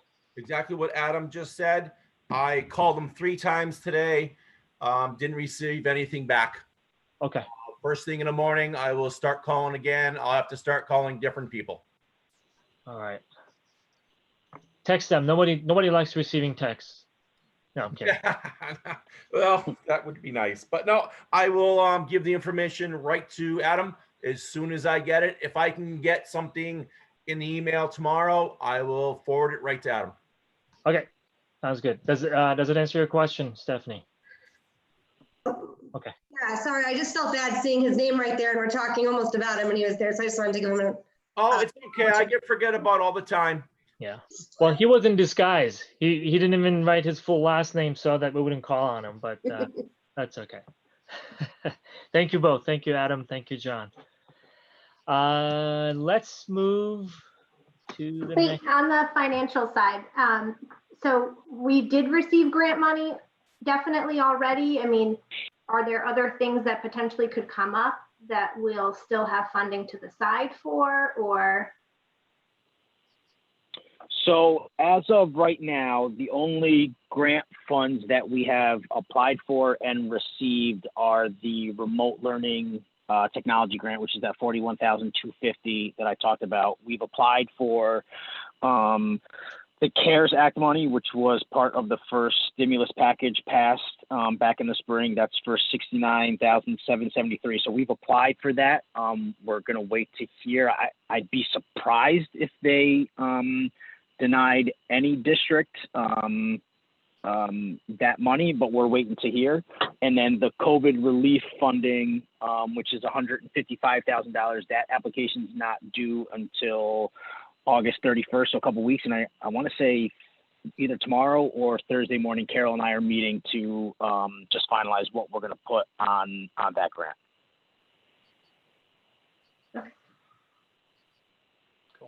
Just thinking along the lines of like, a wish list of what, we might need to go back to school once we start hearing back from these other companies and hearing back from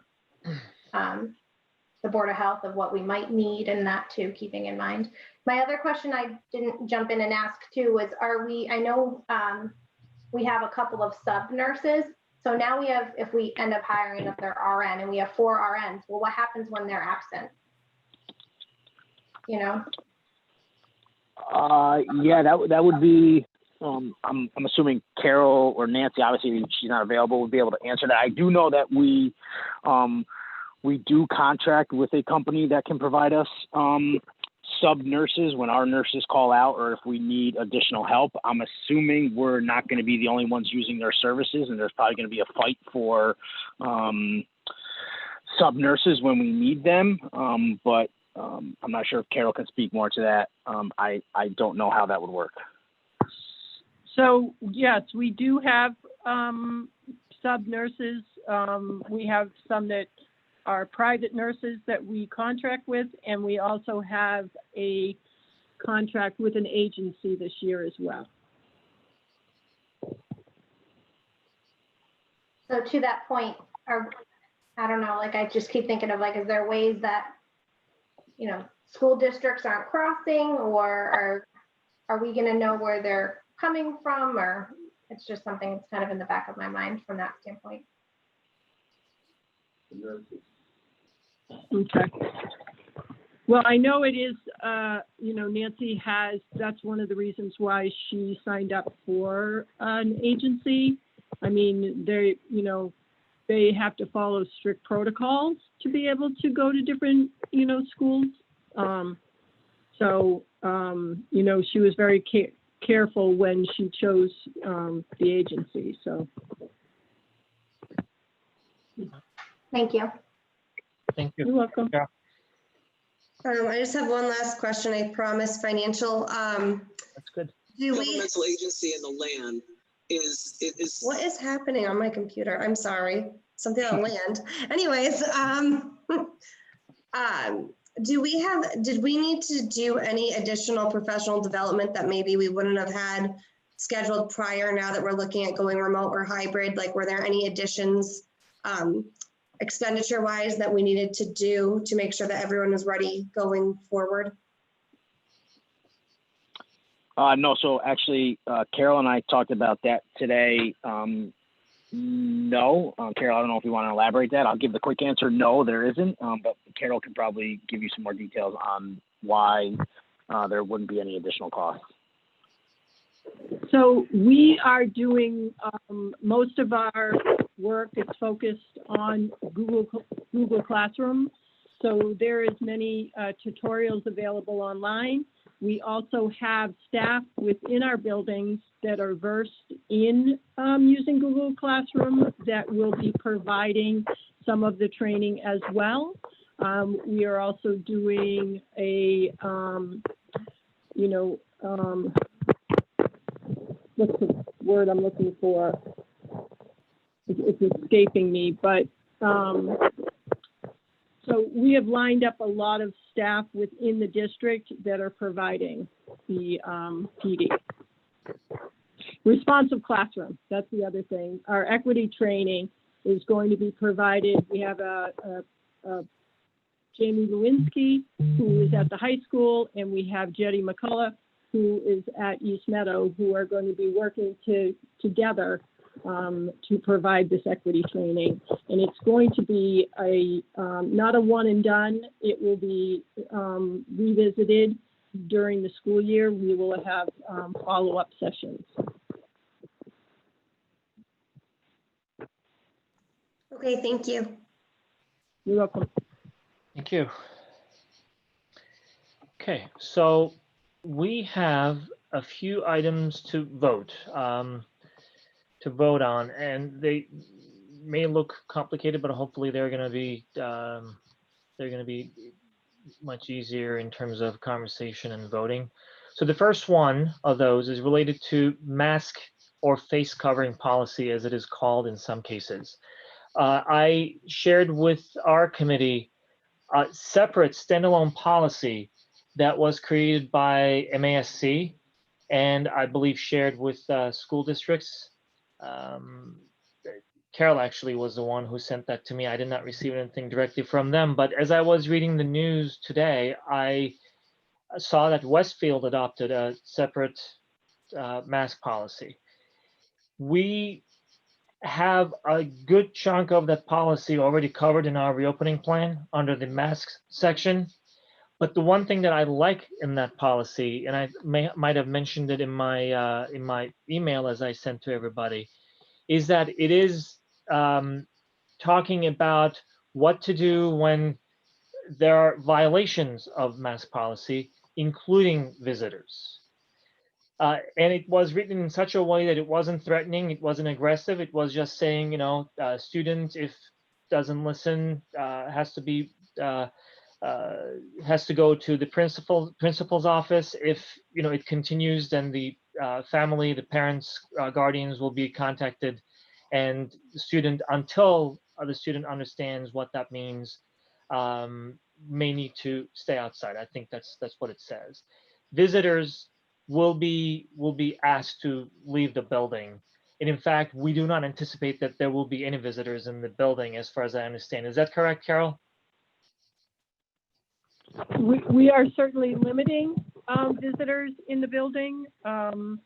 If there's the need for a meeting with a parent, we will certainly follow all safety protocols by having them sign in, wear a mask, and, report, stay within the office. So thank you, Carol. So the original intent for that particular vote was to make sure that we were all in agreement with requiring masks for all students with certain medical and behavioral exceptions. There are certain students who cannot wear the masks for medical reasons, and there are some who cannot wear the masks for behavioral reasons, to be determined and verified and validated by our nurses and our specialists. But other than that, all students will be required to wear face masks. That's the reason why that vote was added to our agenda, for a conversation, a discussion, and then a vote. The follow-up to that would be, does the committee think, if we want to go in that direction, does the committee think that it would suffice to add it to the reopening plan? Or would the committee like to vote on that separate mask policy that I just mentioned and you all have a copy of? So I'll open it to your conversation, to your questions, comments, thoughts. Yes, Jen. I think that we can add it to the reopening. But also if there's a way that we could send out to parents to start having their children having that conversation and having their children start wearing masks now, so that when they get to school, it's not a whole new concept for them. So that would be another, all that you are recommending that we add to the reopening plan. Yeah. And not necessarily adopt a separate mask policy. Yeah. Okay. Any other thoughts? Are we accepting it as policy if we are putting it in the reopening plan? Then it wouldn't be a policy. It would be actually our reopening plan, but the reopening plan is to be followed. That's basically our local guideline. We are going with what's in there. Again, the reason why I like the policy, and I don't know if that's where you're going with that, the word policy attached to it, the sanctioning of it is more official because it's a policy, and it says Right. it will expire when we're out of this COVID situation. It's not a permanent policy. Right, That was my only reason for considering it. right, me Main reason too. for considering it. I don't know that I like word for word the one that you emailed us.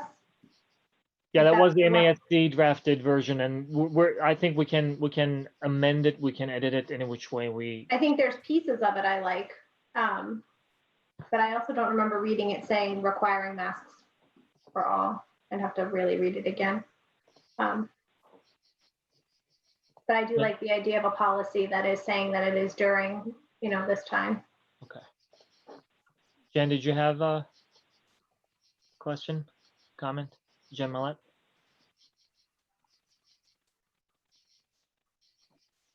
You're on mute, Jen. Yeah, I'm good. Okay. So one So- of the things Yes. I guess I'm confused about is if we adopt this as a policy. I lost my train of thought. I don't know. Come back to me. I can't. Okay. So the section, the second paragraph of that document starts by saying a face covering that covers the nose and mouth must be worn by all individuals in school buildings, on school grounds, and on school transportation, even when social distancing is observed. But So- it did exempt from grades 1 and below though. That's where I, Right. So that was the part I said we can amend Okay. it. We can change it any which way we want to Okay. align it with what we're thinking. Yeah, sorry, I misunderstood what you. okay, no, that's where I was getting at. I was like, I thought I saw a part where it eliminated some, Right. but okay. Yep.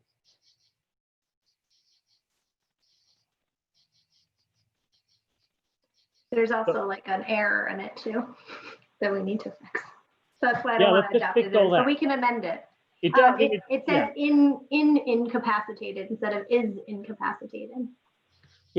So can we do it this way? Can we just first of all agree, and that was the original intent? Then we can bring this back. This is our first reading. We can bring this back and make it our policy next time. Is there a motion to make masks a requirement for all students, with the exceptions of medical and behavioral reasons to be determined by our nursing staff and specialists? I would make that motion. Is there a second? I'll second. Any other comments, any concerns or discussions? Will we get ourselves into trouble if we make this motion because we're going off of what it's reading with the exemption of grade 1 and below, or we're just, because it's not just this particular policy, are we saying we want to make the policy? It's a temporary policy. It is a temporary policy. Right. Is that but what it's a you're temporary asking? Policy. No, it's a temporary policy Okay. with wording that we don't agree with. So, like you just said all students with the exception of medical and behavioral. Yeah. But like Audrey just pointed out, it says specifically, with the exception of grade 1 and below. So right now, Jen, he's not talking about accepting this document, but as a group, do we want to make a policy requiring masks for all? That's what I was except for- asking. Yep. That's what I was asking. Yeah. Are we voting on this policy or are we voting on the idea of a policy? The idea. All we're voting on, or what I'm suggesting that we vote on, is to approve masks to be worn by all students, all grades, as a requirement, with the exception of medical and behavioral reasons. That will be validated, obviously, by our nursing staff and then our specialists. Hold on, give me 1 second, and I will tell you how Nancy asked about it.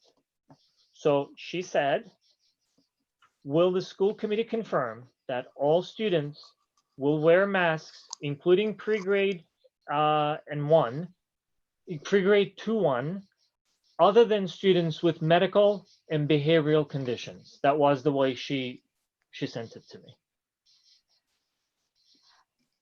I didn't think that we were going to make that motion, but that's basically, previously there was this allowance that it would be highly recommended for pre-K to 1, but not required.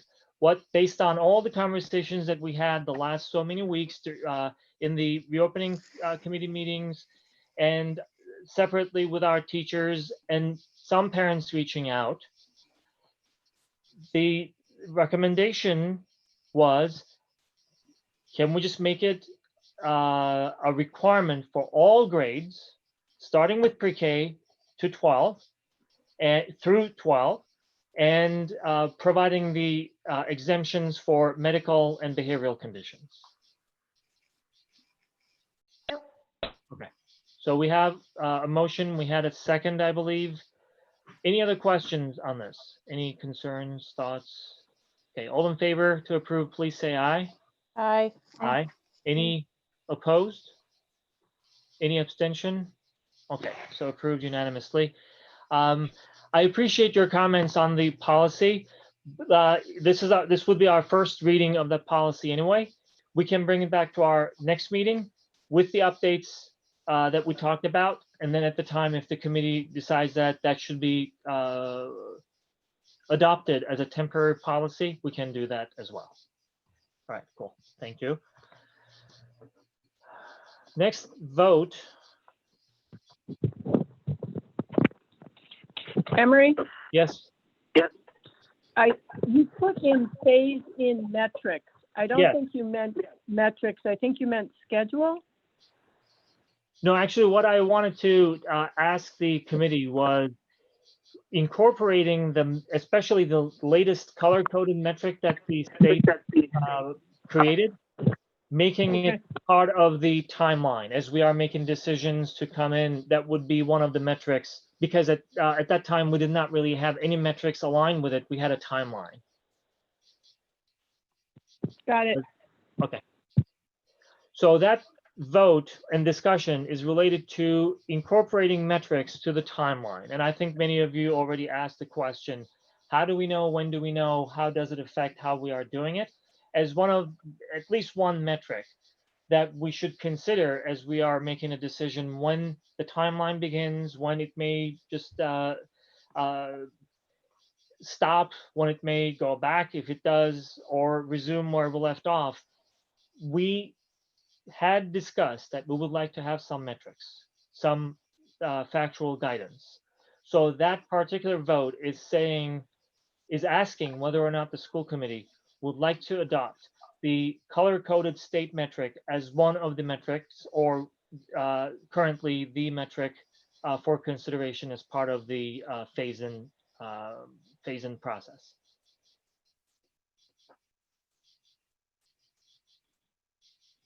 The alternative is we don't have anything, as far as I know right now, that does that. Is that factual? Well, clearly that's not the case, because we went to red and DESI and the Board of Health said we can't go. So someone's using those as metrics against us. We don't need to vote on them. They're already out there. What we're saying is we will incorporate the metric, some metric, in the way we are talking about the timeline. We will say, for instance, in the East Meadow one, there is a reference to with consultation of medical personnel based on medical metrics. Do we want to adopt the color-coded metric that the state provided last week? That was the main reason for that vote or discussion and vote. Otherwise, you're absolutely right. We may just say, you know what, we like this metric, we're making this decision based on that, and there may be some input that says, no, you cannot do that, you should be looking at that too. And I trust that the safety committee will be bringing that back. I do not know how quickly the safety committee will be able to bring something back. So in the absence of that, we may change this altogether, but in the absence of that, do we want to adopt that new color-coded metric that the state created last week? That was the, again, main purpose of that. I must be overtired, because I'm not, I hear the words that you're saying, but I feel like sort of So doesn't matter. should, for instance, the timeline say, if we are red, if we are green, we're going to be doing this. If we're red, we're going to stop, and then we're going to resume when we turn back to green or white, whatever it is. But Emery, we haven't adopted a metric, and we've already reached that. It's already been forced upon us. So why do we need to vote on something that's already being handled for us? Okay, so if I were to ask you, Jen, hey, we're red, but you know what? Don't worry about it. The timeline says we're going to start at this point in time, and every 3 weeks we're going to start bringing. What would you say? I would say we can't, because We can't, right? So that's basically saying that we will go with that. but we didn't have this discussion, and we already told we can't. You see what I'm saying? Like, For red, you're absolutely right. But the question was earlier, what do we do?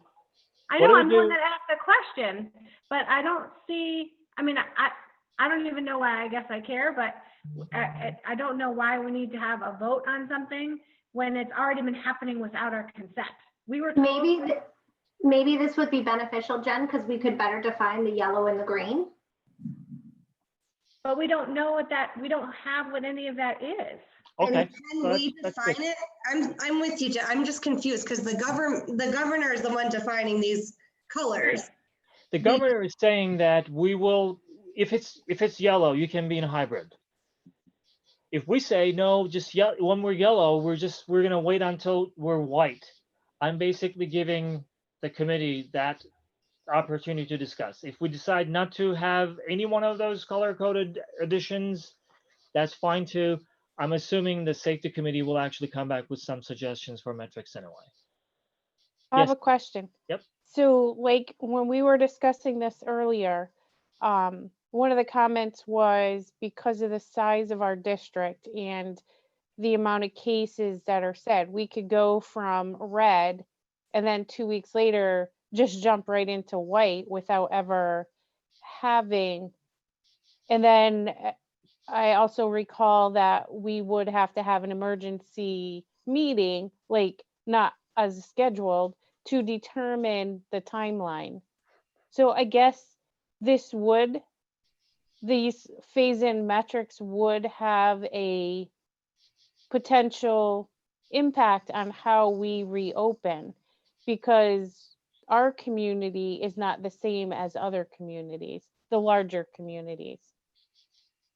So I think, like, I understand what Jen is saying, but I think I also see us going from a red and then meeting the requirements and possibly going to white. And then if we made decisions based on what it was in red and held off, like as if we were going to go through the phases from like yellow to white or green, we would be delaying time. So should it say, for instance, Jen, I mean, as an example, should it say that if we're red and we go to white, we're going to resume immediately, or we're going to resume after 2 weeks? So I That- thought,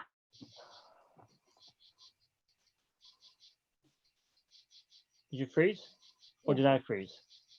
No, she froze. Okay. Because I understand that they're making the decision for us when we turn red. Yes, And it's an that's already absolute- made. Yep. Right, that decision. It's just from red to what other colors, how we determine what it's going to look like. And that's, not as nicely as you said it. That's exactly what I'm asking. But let's wait for Jen to come back. All right, she's back. I lost half of that conversation, so I don't even know. I responded, but I immediately froze.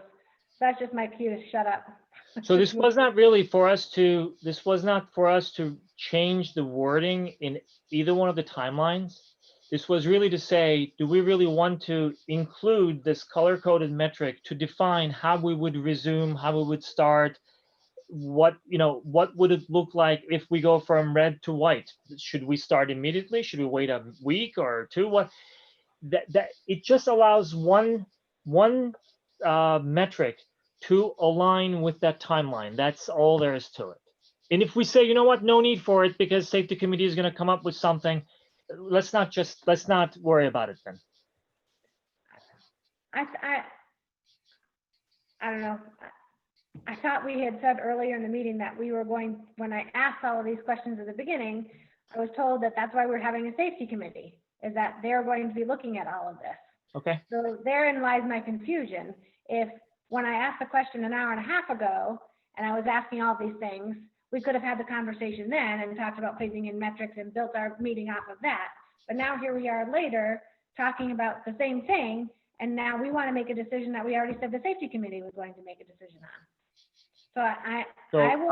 are you saying that you would like the safety committee to make this decision and come back to us? I'm just going to abstain from the vote for the sake of getting the meeting to move along, because I am lost in sort of a circle right here. Like I feel like we're kind of spinning our wheels. So I'm just going to remove myself from this because everyone else seems to be on the same page. I'm confused. So. Well, I'm not sure that we have Stephanie yet. Do you agree, Stephanie? I heard that you had some concerns as well. Well, I mean, I just think ultimately, and we can do this and add in our own 2 cents, but just knowing that the Board of Health ultimately is going to have, I feel like, a lot of the say between our phases. Like, I just don't know, are we giving ourselves more responsibility in a sense or work than we need if it's going to be dictated by the governor or the Board of Health? That's just my 2 cents. I don't know. All right, that works. All right, so let's table this then. Is it okay? Next item, we have it in our folders, the updated 2021 school calendar, which we already voted on, but things changed since then. Did everybody get a chance to look at it? I did have a couple of questions. Okay. Carol, can you hear us? Because I don't have any answers on the calendar, so. Carol? Yes, Okay, I can. cool. So, trying to remember if you had wrote it in an email or not, but I noticed, obviously, we don't know when we're going to start phasing in, but also, so a couple things. Parent-teacher conferences, are we going to make a stance at this point that they will be fully remote conferences, even if we are trying to do in-person phase-in? Do we have a stance on that? I think the only way, the way the conferences work is they're small, 10, 15 minutes. So I don't think we could do them in person, because we would have visitors in the building and Right. too many. So yes, I would say that parent conferences would be set up where they would be sent an invite for a Google Meet or a Zoom. So on those lines too, I started looking at when we have either holiday breaks or half-day early dismissals because of conferences, and they frequently fall on Thursdays and Fridays, which would obviously be a particular cohort. Because we have our Monday, Tuesday, and then our Thursday, Friday. So like Thanksgiving break, right before Christmas, they're missing 2 in-class face-to-face days that week that the other group is getting. And then half day for conferences on November 18th, 19th, 20th. Those are all Thursday, Friday. Then back in March, they're again Thursday, Fridays. I mean, again, you can hope. But these are just some things that I had noticed. So I didn't know if they would be anybody's interest for discussion. I don't remember. I thought I had maybe emailed it to you. Maybe I just did Emery. I don't remember anymore. I didn't email either of you? No, I don't remember. I don't remember. So that's certainly, something for us to consider, because, you're right. There is a number of November, December, and in March that the Thursday, Friday group would not have class. So I would say that's probably something that we can look at and maybe move the conferences, at least one set to a Monday, Tuesday. Okay, now I'm going to throw in there, what about the Monday holidays? And there's a few of those. Yes, that was part of it too.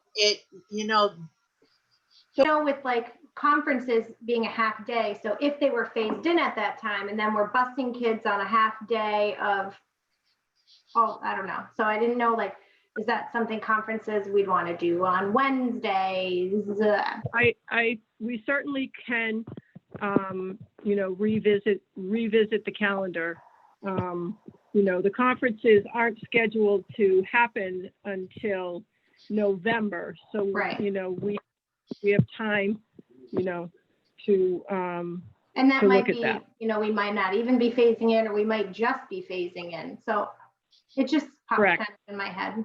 So yeah, I was certainly actually something. gonna mention the same thing, Audrey. Oh, sorry. Okay. You're on mute, Stephanie. Sorry, just to go off of Audrey, I also had noticed that there was 4 early dismissal curriculum half days that are all on Friday. So just to go back to that, I don't know. So I here's did- what I'm trying to understand. I sent it to you, Emery. we don't make the calendar. right. It's really, the administration and teachers, they come together and they create the calendar. So are there things that you are seeing as discrepancies based on all the other conversations that we're having this year being this odd year that we're living through? I can speak to some of the calendar. When Cheryl created it, a lot of those half days that are on Fridays, if you look at them, aren't they before a vacation? And that was basically because of the absenteeism and people wanting to get away on vacations or something early. And rather than pull their kids out of school, they were given a half day. And that would have been a PD day. As for the conferences, I had a conversation with her because a few teachers had come to me and I presented what they wanted, and Cheryl accepted it, and we rearranged the calendar for that because it was too close to, I think I want to say the end of a marking period or a marking period. It was like within days. And so it was requested by both the high school and East Meadow that there be some time in there, and we got into the next week. Okay. If you tell me some of the other things, I can probably tell you a conversation so- I had with Cheryl. Robin, thank you for that. Just, I may be oversimplifying this, but the way I am looking at this one, and thank you for bringing back that this calendar has been in the making for a while. The reason why we are bringing it back, so late in the process is because the start date of schools changed. We added 10 days of PD, we moved it to 170 days as opposed to 180 days. And we need to have a calendar that reflects that. There may be some things in the middle that are based on conversations that took place a while ago, and that may still be work in progress because we don't really know how some of those things will happen, which model we're going to be in. But as far as the start date, end date, and covering the 170 days, is this a calendar that is reflecting what we think we should have? And if so, can we have a motion to approve it? So I have one quick question on the calendar. Sorry, I'm always late to the party. On here, there's nothing about any snow days. And I just want to clarify that that has been removed because we've been cleared to do remote. So if we have phased in students in the building in December, January, February, whatever, and there's a snow day, it just becomes a remote day like what we were doing for blizzard bags, and there's no strike against us, right? Because there's no 175 days, it's only 170. And I just want to make sure that is taken into consideration, because usually we have it built out with the 180 and then 185 days. And I think I froze again. Good question. Carol, where's Carol? Yeah. Oh, okay. Every snow day will be a remote day. So that means it is accounted for, or we're not showing it separately as we always did in the past. Right, because Okay. the year is 170 days, and if we have the ability to do remote, every district will have the ability to do remote. And so snow day can be a remote day, so it's still a day of learning, and we don't have to extend the calendar. Yeah. It's kind of ironic that, the year after DESE pushed back and made us remove our, snow days, whatever we called it. Yep. Now it's a natural part of, remote is a natural part of the calendar. So it's interesting. That is so true. Yeah. Jen, does that answer your question? Okay. Okay, so if there are no other questions, is there a motion to approve this calendar? I'll make a motion to approve the calendar. Is there a second? I'll second. Okay. Any other questions, comments? Okay. All in favor to approve the updated school year 2020-2021 calendar, please say aye. Aye. Aye. Aye. Any opposed? Any abstention? All right, thank you. Approved unanimously. I think we have one more vote left, and that is school choice during reopening. The purpose of this one is it came up during our previous conversations that given where we are with the process, acknowledging that school choice is an important part of our planning and budget, it still adds complexity to the way we are planning for reopening purposes. For a variety of reasons. We're talking about, different districts. We're talking about number of students that we may or may not know how many we're going to have in each grade in each class. So for that reason, I wanted to bring this up, since this same school committee, or this school committee, not the same, voted a certain schedule for school choice for this school year. If there is an intent to put a stop to it for this at this point in time, that's the purpose of that vote.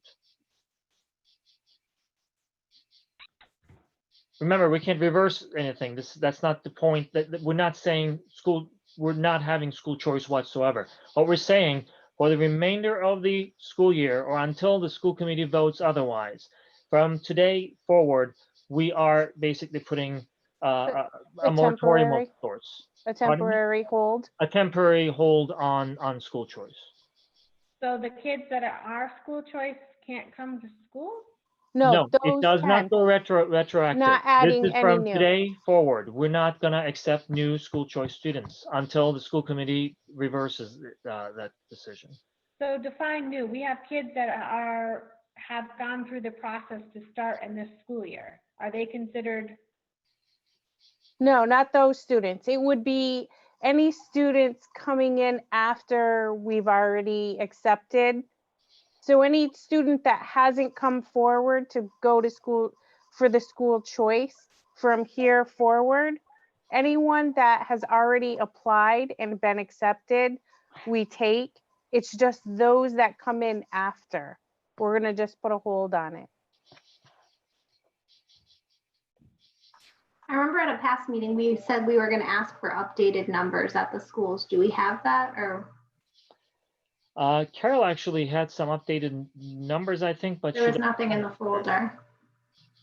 You did? I do not have updated numbers in regards to school choice. That's usually, Jacqueline gets them, but it's usually vetted through the buildings. So as I understand, we did the last couple of weeks, we did not really process school choice anyway. But this is basically school committee making it official. I completely appreciate all the questions, but since it was mentioned, it was brought up. Do we want to, starting today? I'll do we make want that to- motion. Okay, thank you. Is there a second? I'll second. Okay, any other question, comment, thoughts? So we're saying from this day forward, until we vote again, we're not For accepting- this year, for this school year, we vote every school year. Right. It's because of our current situation. If I get that, but we could have someone that's in a different school district and move into the building, move into the district, and it's essentially the same thing. So but that would be a resident. I understand. If their parents are working in different places, it's not like we're living in a bubble. You know, people, even though you live in Granby and you're sending your kids to Granby schools, it's not like there's no outside problem. You know, like you work in a different district, you work in a different town, you go to a grocery store, you go to a store, you go to the mall, you're going out. So, I mean, I feel like we're shutting it down out of trying to keep the numbers protected, but like.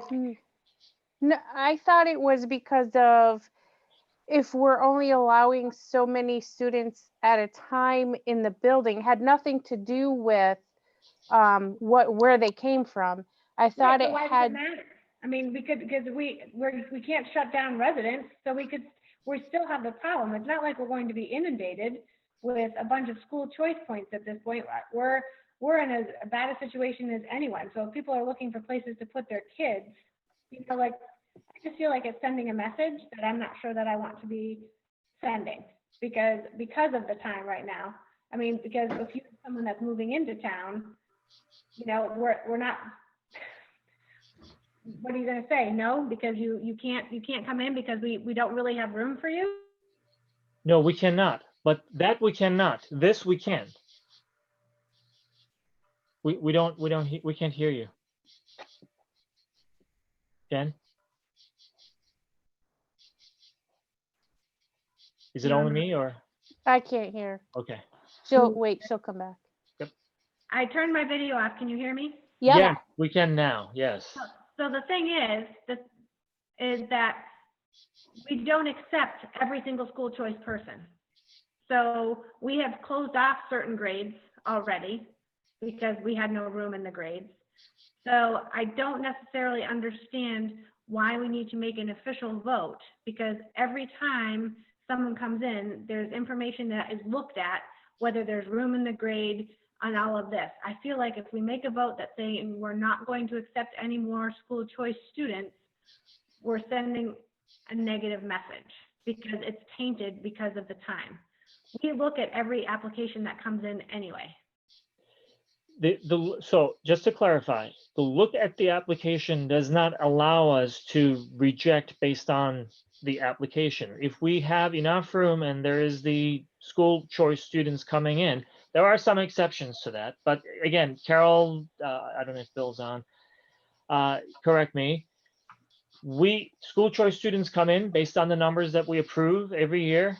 And then, it goes through the process. If they meet certain requirements, they're fine.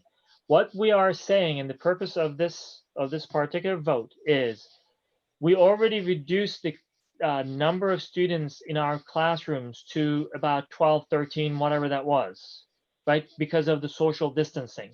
I completely hear you. At a normal time, this would not be really the right message to send. In fact, I said this many times, and I will say it again, that school choice is an integral part of our planning, our budget, and I'm with you on that one. What we are saying is, especially since we don't know whether we're going to have resident students will be coming in, do we want to stop this for now? And then if everything turns out to be fine and we don't have to worry about it, the same school committee can go back and say we want to resume. We already voted on those numbers. This is basically giving ourselves a little time until we understand what those classrooms will look like. But they're never, So can we address this? Like, can we put this, if we just say at the moment, well, we don't even know who's coming back yet. We don't. So, I we don't mean, know who's coming back. We don't know, we don't have how many school choice people have actually come in because we had not voted on a particular number of school choice entries anyway. We did. We had some. We did. We voted for this year's school choice numbers. I understand that. So if we don't know how many school choice students we have, this whole thing might be, if we're already full with the number of school choice people that we have accepted of our vote, then it doesn't matter anyway, right? Because we wouldn't be accepting anymore.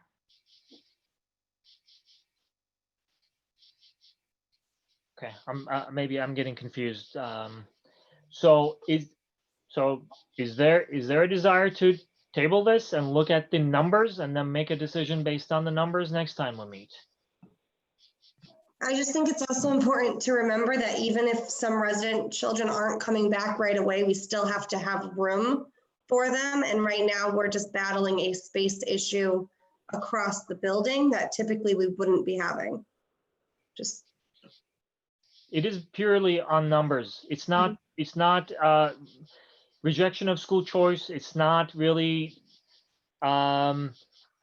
saying, they're going to bring, I don't know, virus and all that stuff. It's not a contamination issue, infection issue. This is purely based on numbers to give ourselves some clarity. If you think, go ahead and vote. We don't have to be 100% unanimous. I'm perfectly fine with having a no vote. No, we can. I mean, you had questions. We just wanted to make sure that they were answered.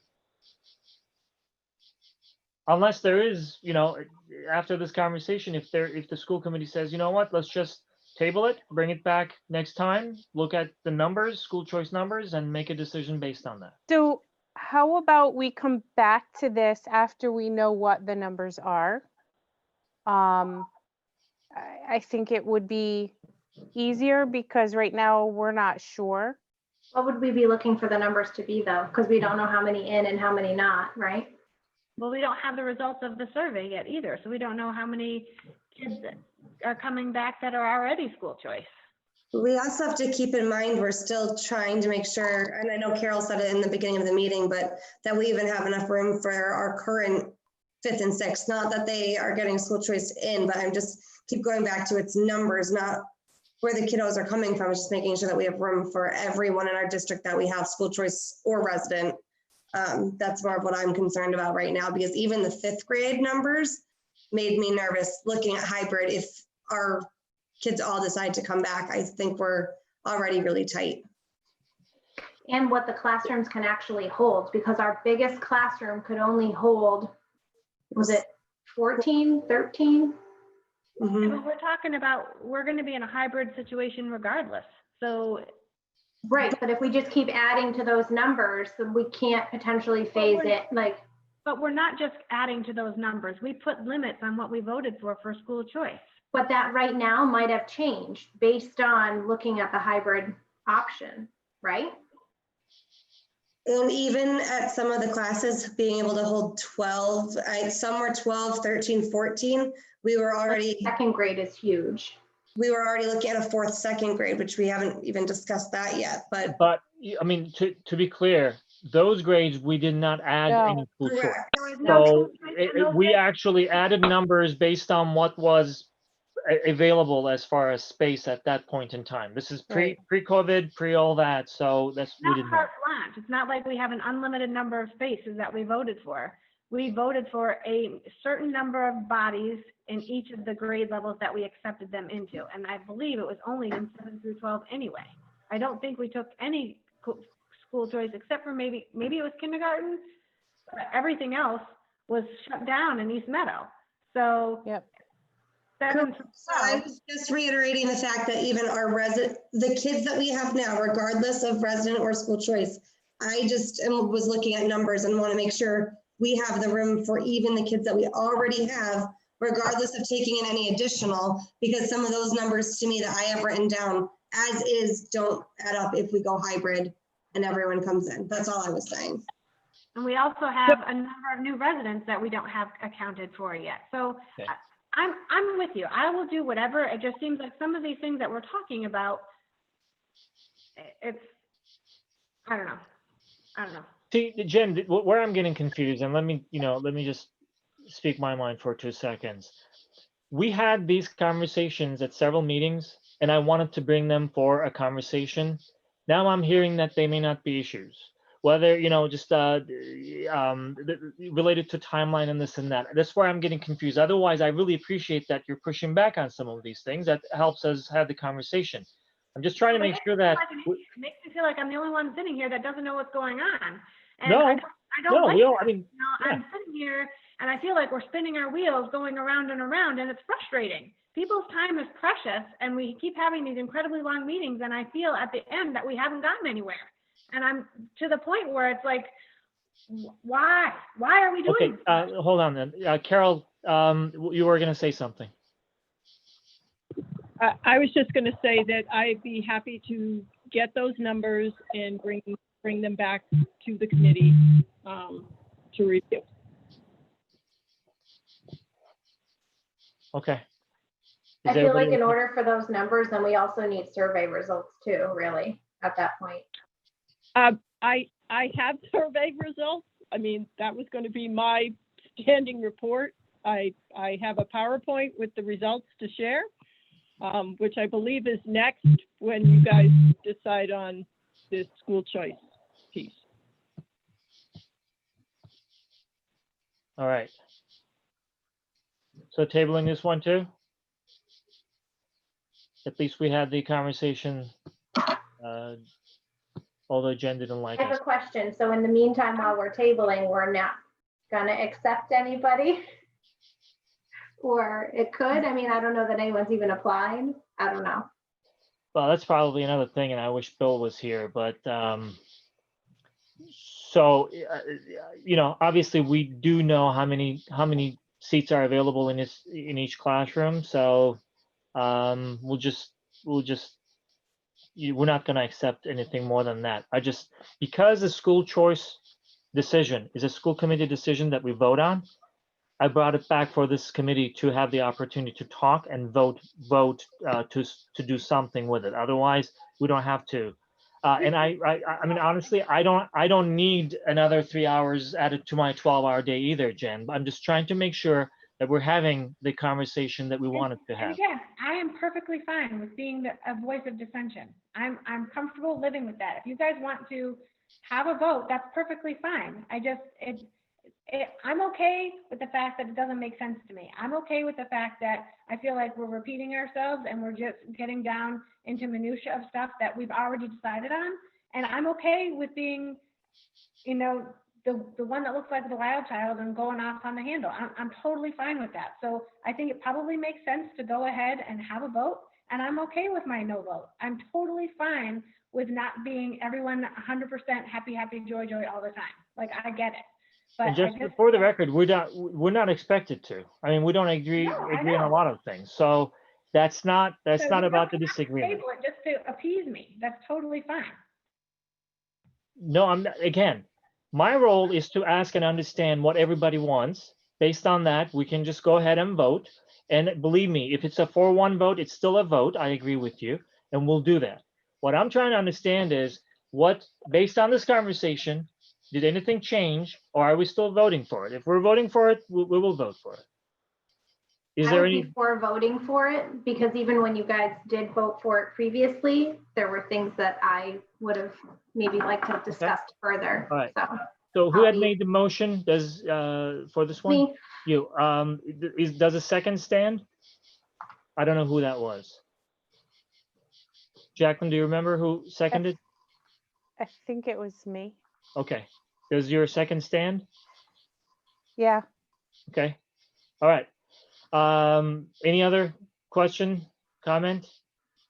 All right. So the motion is basically to put a moratorium until we revisit this, better understand the numbers.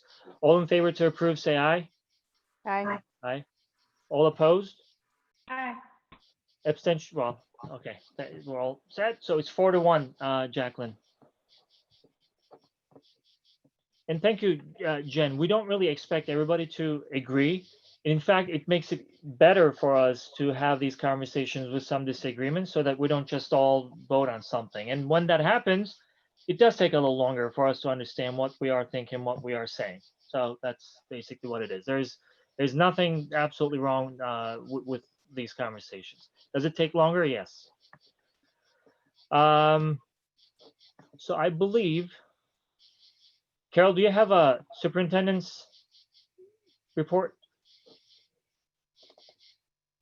Carol? My superintendent's report is the PowerPoint presentation I sent you.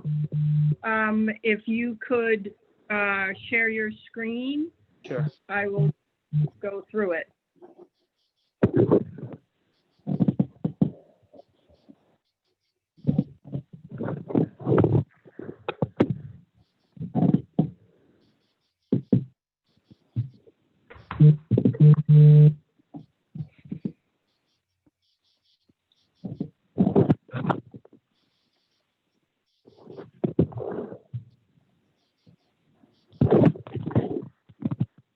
Okay. Let me know when you guys can see my screen.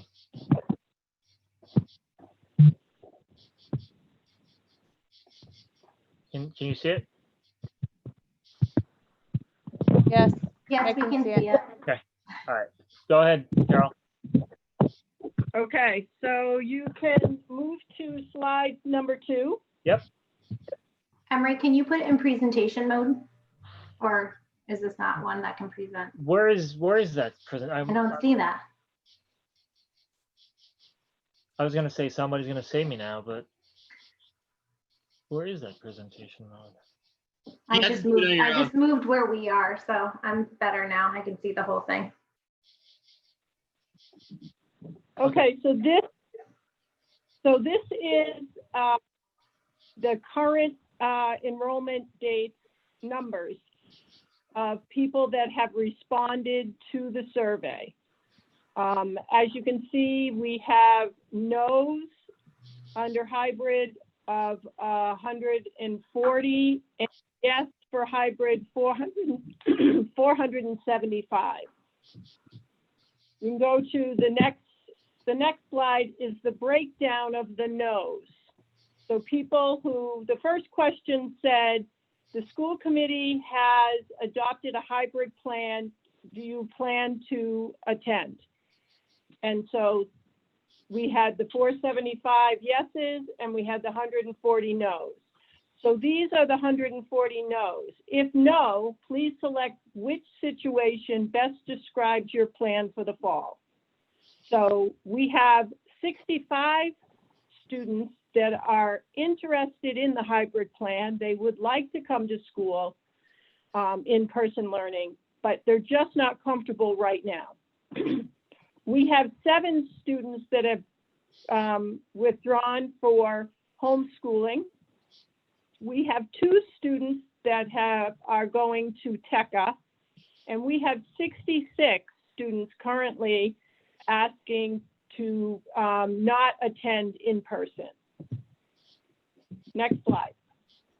This is the breakdown East Meadow by grade. So you can see what the total enrollment is.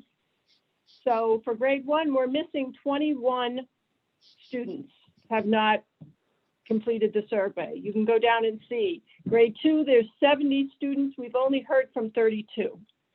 So there is a number of, these are the yeses.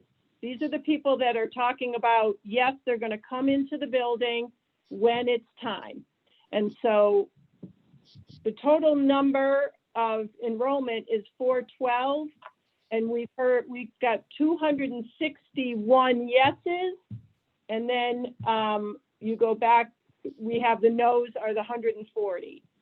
I don't know if I may have the no's broken down next. The next is Granby Junior High School. These are the yes responses.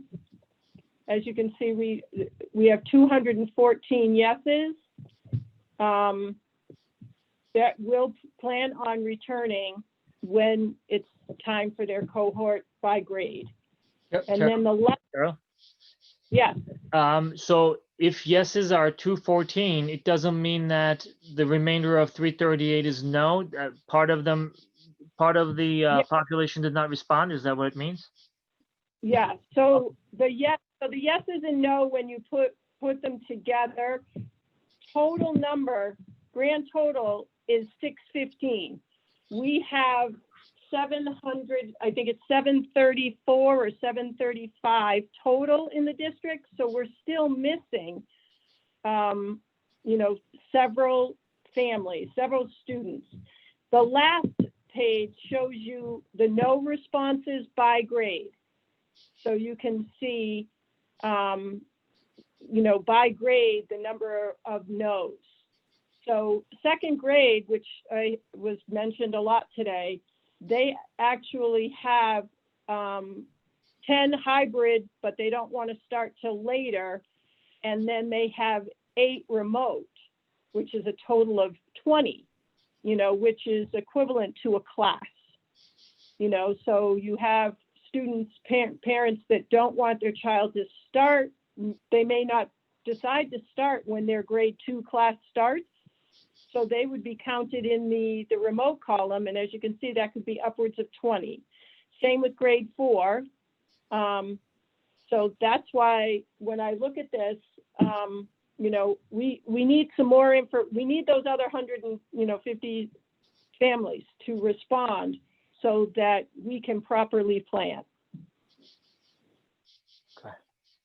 Is there any way to alter the survey at this point? Because I kind of wish that all those options under no were under our yes or no screen, like rather than just yes or no. Like I wish they had all those options before having to click no to go into the next category. These options? So, yeah, like the breakdown. I wish that was like yes and then no, because I don't know, like I think of like Kim in the beginning said that she didn't want to lose whatever, like these would have been, maybe she didn't click no and see that that was an option after the no's, or I don't know. she had to click no in order to click hybrid later. Correct. Worse, I'm saying it would be nice if you didn't have to click no first. Like this was part of that like breakdown of choices, not just yes or no, or having to click no to get to it. I don't know. Well, Because I was mean, hearing questioning from parents too regarding it. But it's not it wouldn't be, I'm presenting what the public school is going to offer. Yep. I'm not presenting homeschooling or virtual school. So, I mean, that was information that parents gave us, Right. you know, so. I'm just saying if there was a way to alter the survey for those rest of those families that haven't responded yet, because I know some families were unsure about responding because they didn't just like the yes or the no. I guess maybe I hadn't myself toggled all the way through necessarily. So just the actual layout. All right. Okay, thank you, Carol. Did you want me to add? Well, I don't know if I don't think I can. It's change okay. it. Yeah, it probably can't be changed now. It's fine. I didn't know if it could. And I appreciate all the work you're doing on it. Please know that. Yeah, it looks like we're going to have to follow up and understand, for instance, how many folks truly will be using, the transportation and this and that. So there may be a later reach out. Okay. Any other questions for Carol? Okay. Is that all you wanted to share, Carol? That's all I have for tonight. Okay. Thank you. Welcome. Jen, was there a CES meeting? Yes, there was. They talked about the Heck Academy in Mount Tom, and they're going into a hybrid with the Heck Academy. They're phasing in. They have 22 students, and they're going to phase them in 6 at a time. Mount Tom uses HCC, and HCC is remote. So what they're using is CES conference rooms for their students. And they're going to bring them in, have separate entrances, and have additional cleaning for those. So they can accept 25 at Heck. They currently have 22 students. So they're basically doing a phase-in hybrid approach unless anything changes. Okay. And then they do have professional development that they offer and support for families for like the preschool. So if schools or families want to reach out to them for support. Okay. Are these newly changed programs to address COVID situation, or is this basic? No, it's just that they have been reaching out to different schools, so they're not new. It's just they're giving more support in the sense they didn't create any new programs. Okay. All right. Thank you, Jen. Any questions for Jen? Adam, do you have any additional updates on finances or facilities? No. I'm hoping next meeting I'll have some closeout of FY20 end of year updates, but I'll meet with you and Jen, the subcommittee, prior to that. So at this point, no, I do not have anything, any updates financially. I think it should be our collective promise as the finance subcommittee to resume those, brief but very informative reports that we used to have, and then bring those to the committee for a quick review. Certainly. Yep. Next time, let's do that. All right. That's all we had on our agenda. And Audrey, you had something to share with us, so I'll just wrap the open session with that. Yes. Okay. So I've been reached out to recently, and I have to disclose that as a member of the MTA, I have now filed a disclosure to be a fair and impartial member of the school committee. I have emailed the document to the town clerk, and I've also printed a copy, and it's in the mail. And that's my disclosure. Thank you. This was just to provide a very quick context. We were contacted saying that there was a request to disclose affiliations with the MTA if somebody was sitting on a school committee to avoid any appearance of conflict of interest. And they were asking each such member to reach out to the state and seek guidance. And Audrey very nicely reached out, and this disclosure that she shared with us was one of those things that she was asked to do. We just wanted to make sure that everybody understood that we have a teacher on our school committee, and she's a member of MTA, and that she's an impartial member of the Granby school committee. Okay. Anything else that anybody wanted to add before we close the open session? We're going to enter into executive session, and we're going to have two different purposes for it. So what I'm going to read is a little longer than what we typically have. So we're going to vote to enter into executive session under Massachusetts General Law, Chapter 30A, Section 21, Part 3, to discuss strategy with regard to collective bargaining, as doing so in an open session may have a detrimental effect on the bargaining position of the committee, and to discuss strategy with regard to negotiations with non-union personnel, or to conduct collective bargaining sessions or contract negotiations with non-union personnel. The committee will not be returning to open session. And Jacqueline, if you can help us with a roll call, that would be very helpful. Sure. Ms. Shudak? Yes. Ms. Parent? Yes. Ms. Millette? Yep. Ms. Bartos? You said yes, she was. Okay, Mr. Everin. Aye. All right, so thank you, everyone. And you have the executive session Zoom. Let's just move to that one. And thank you, everyone.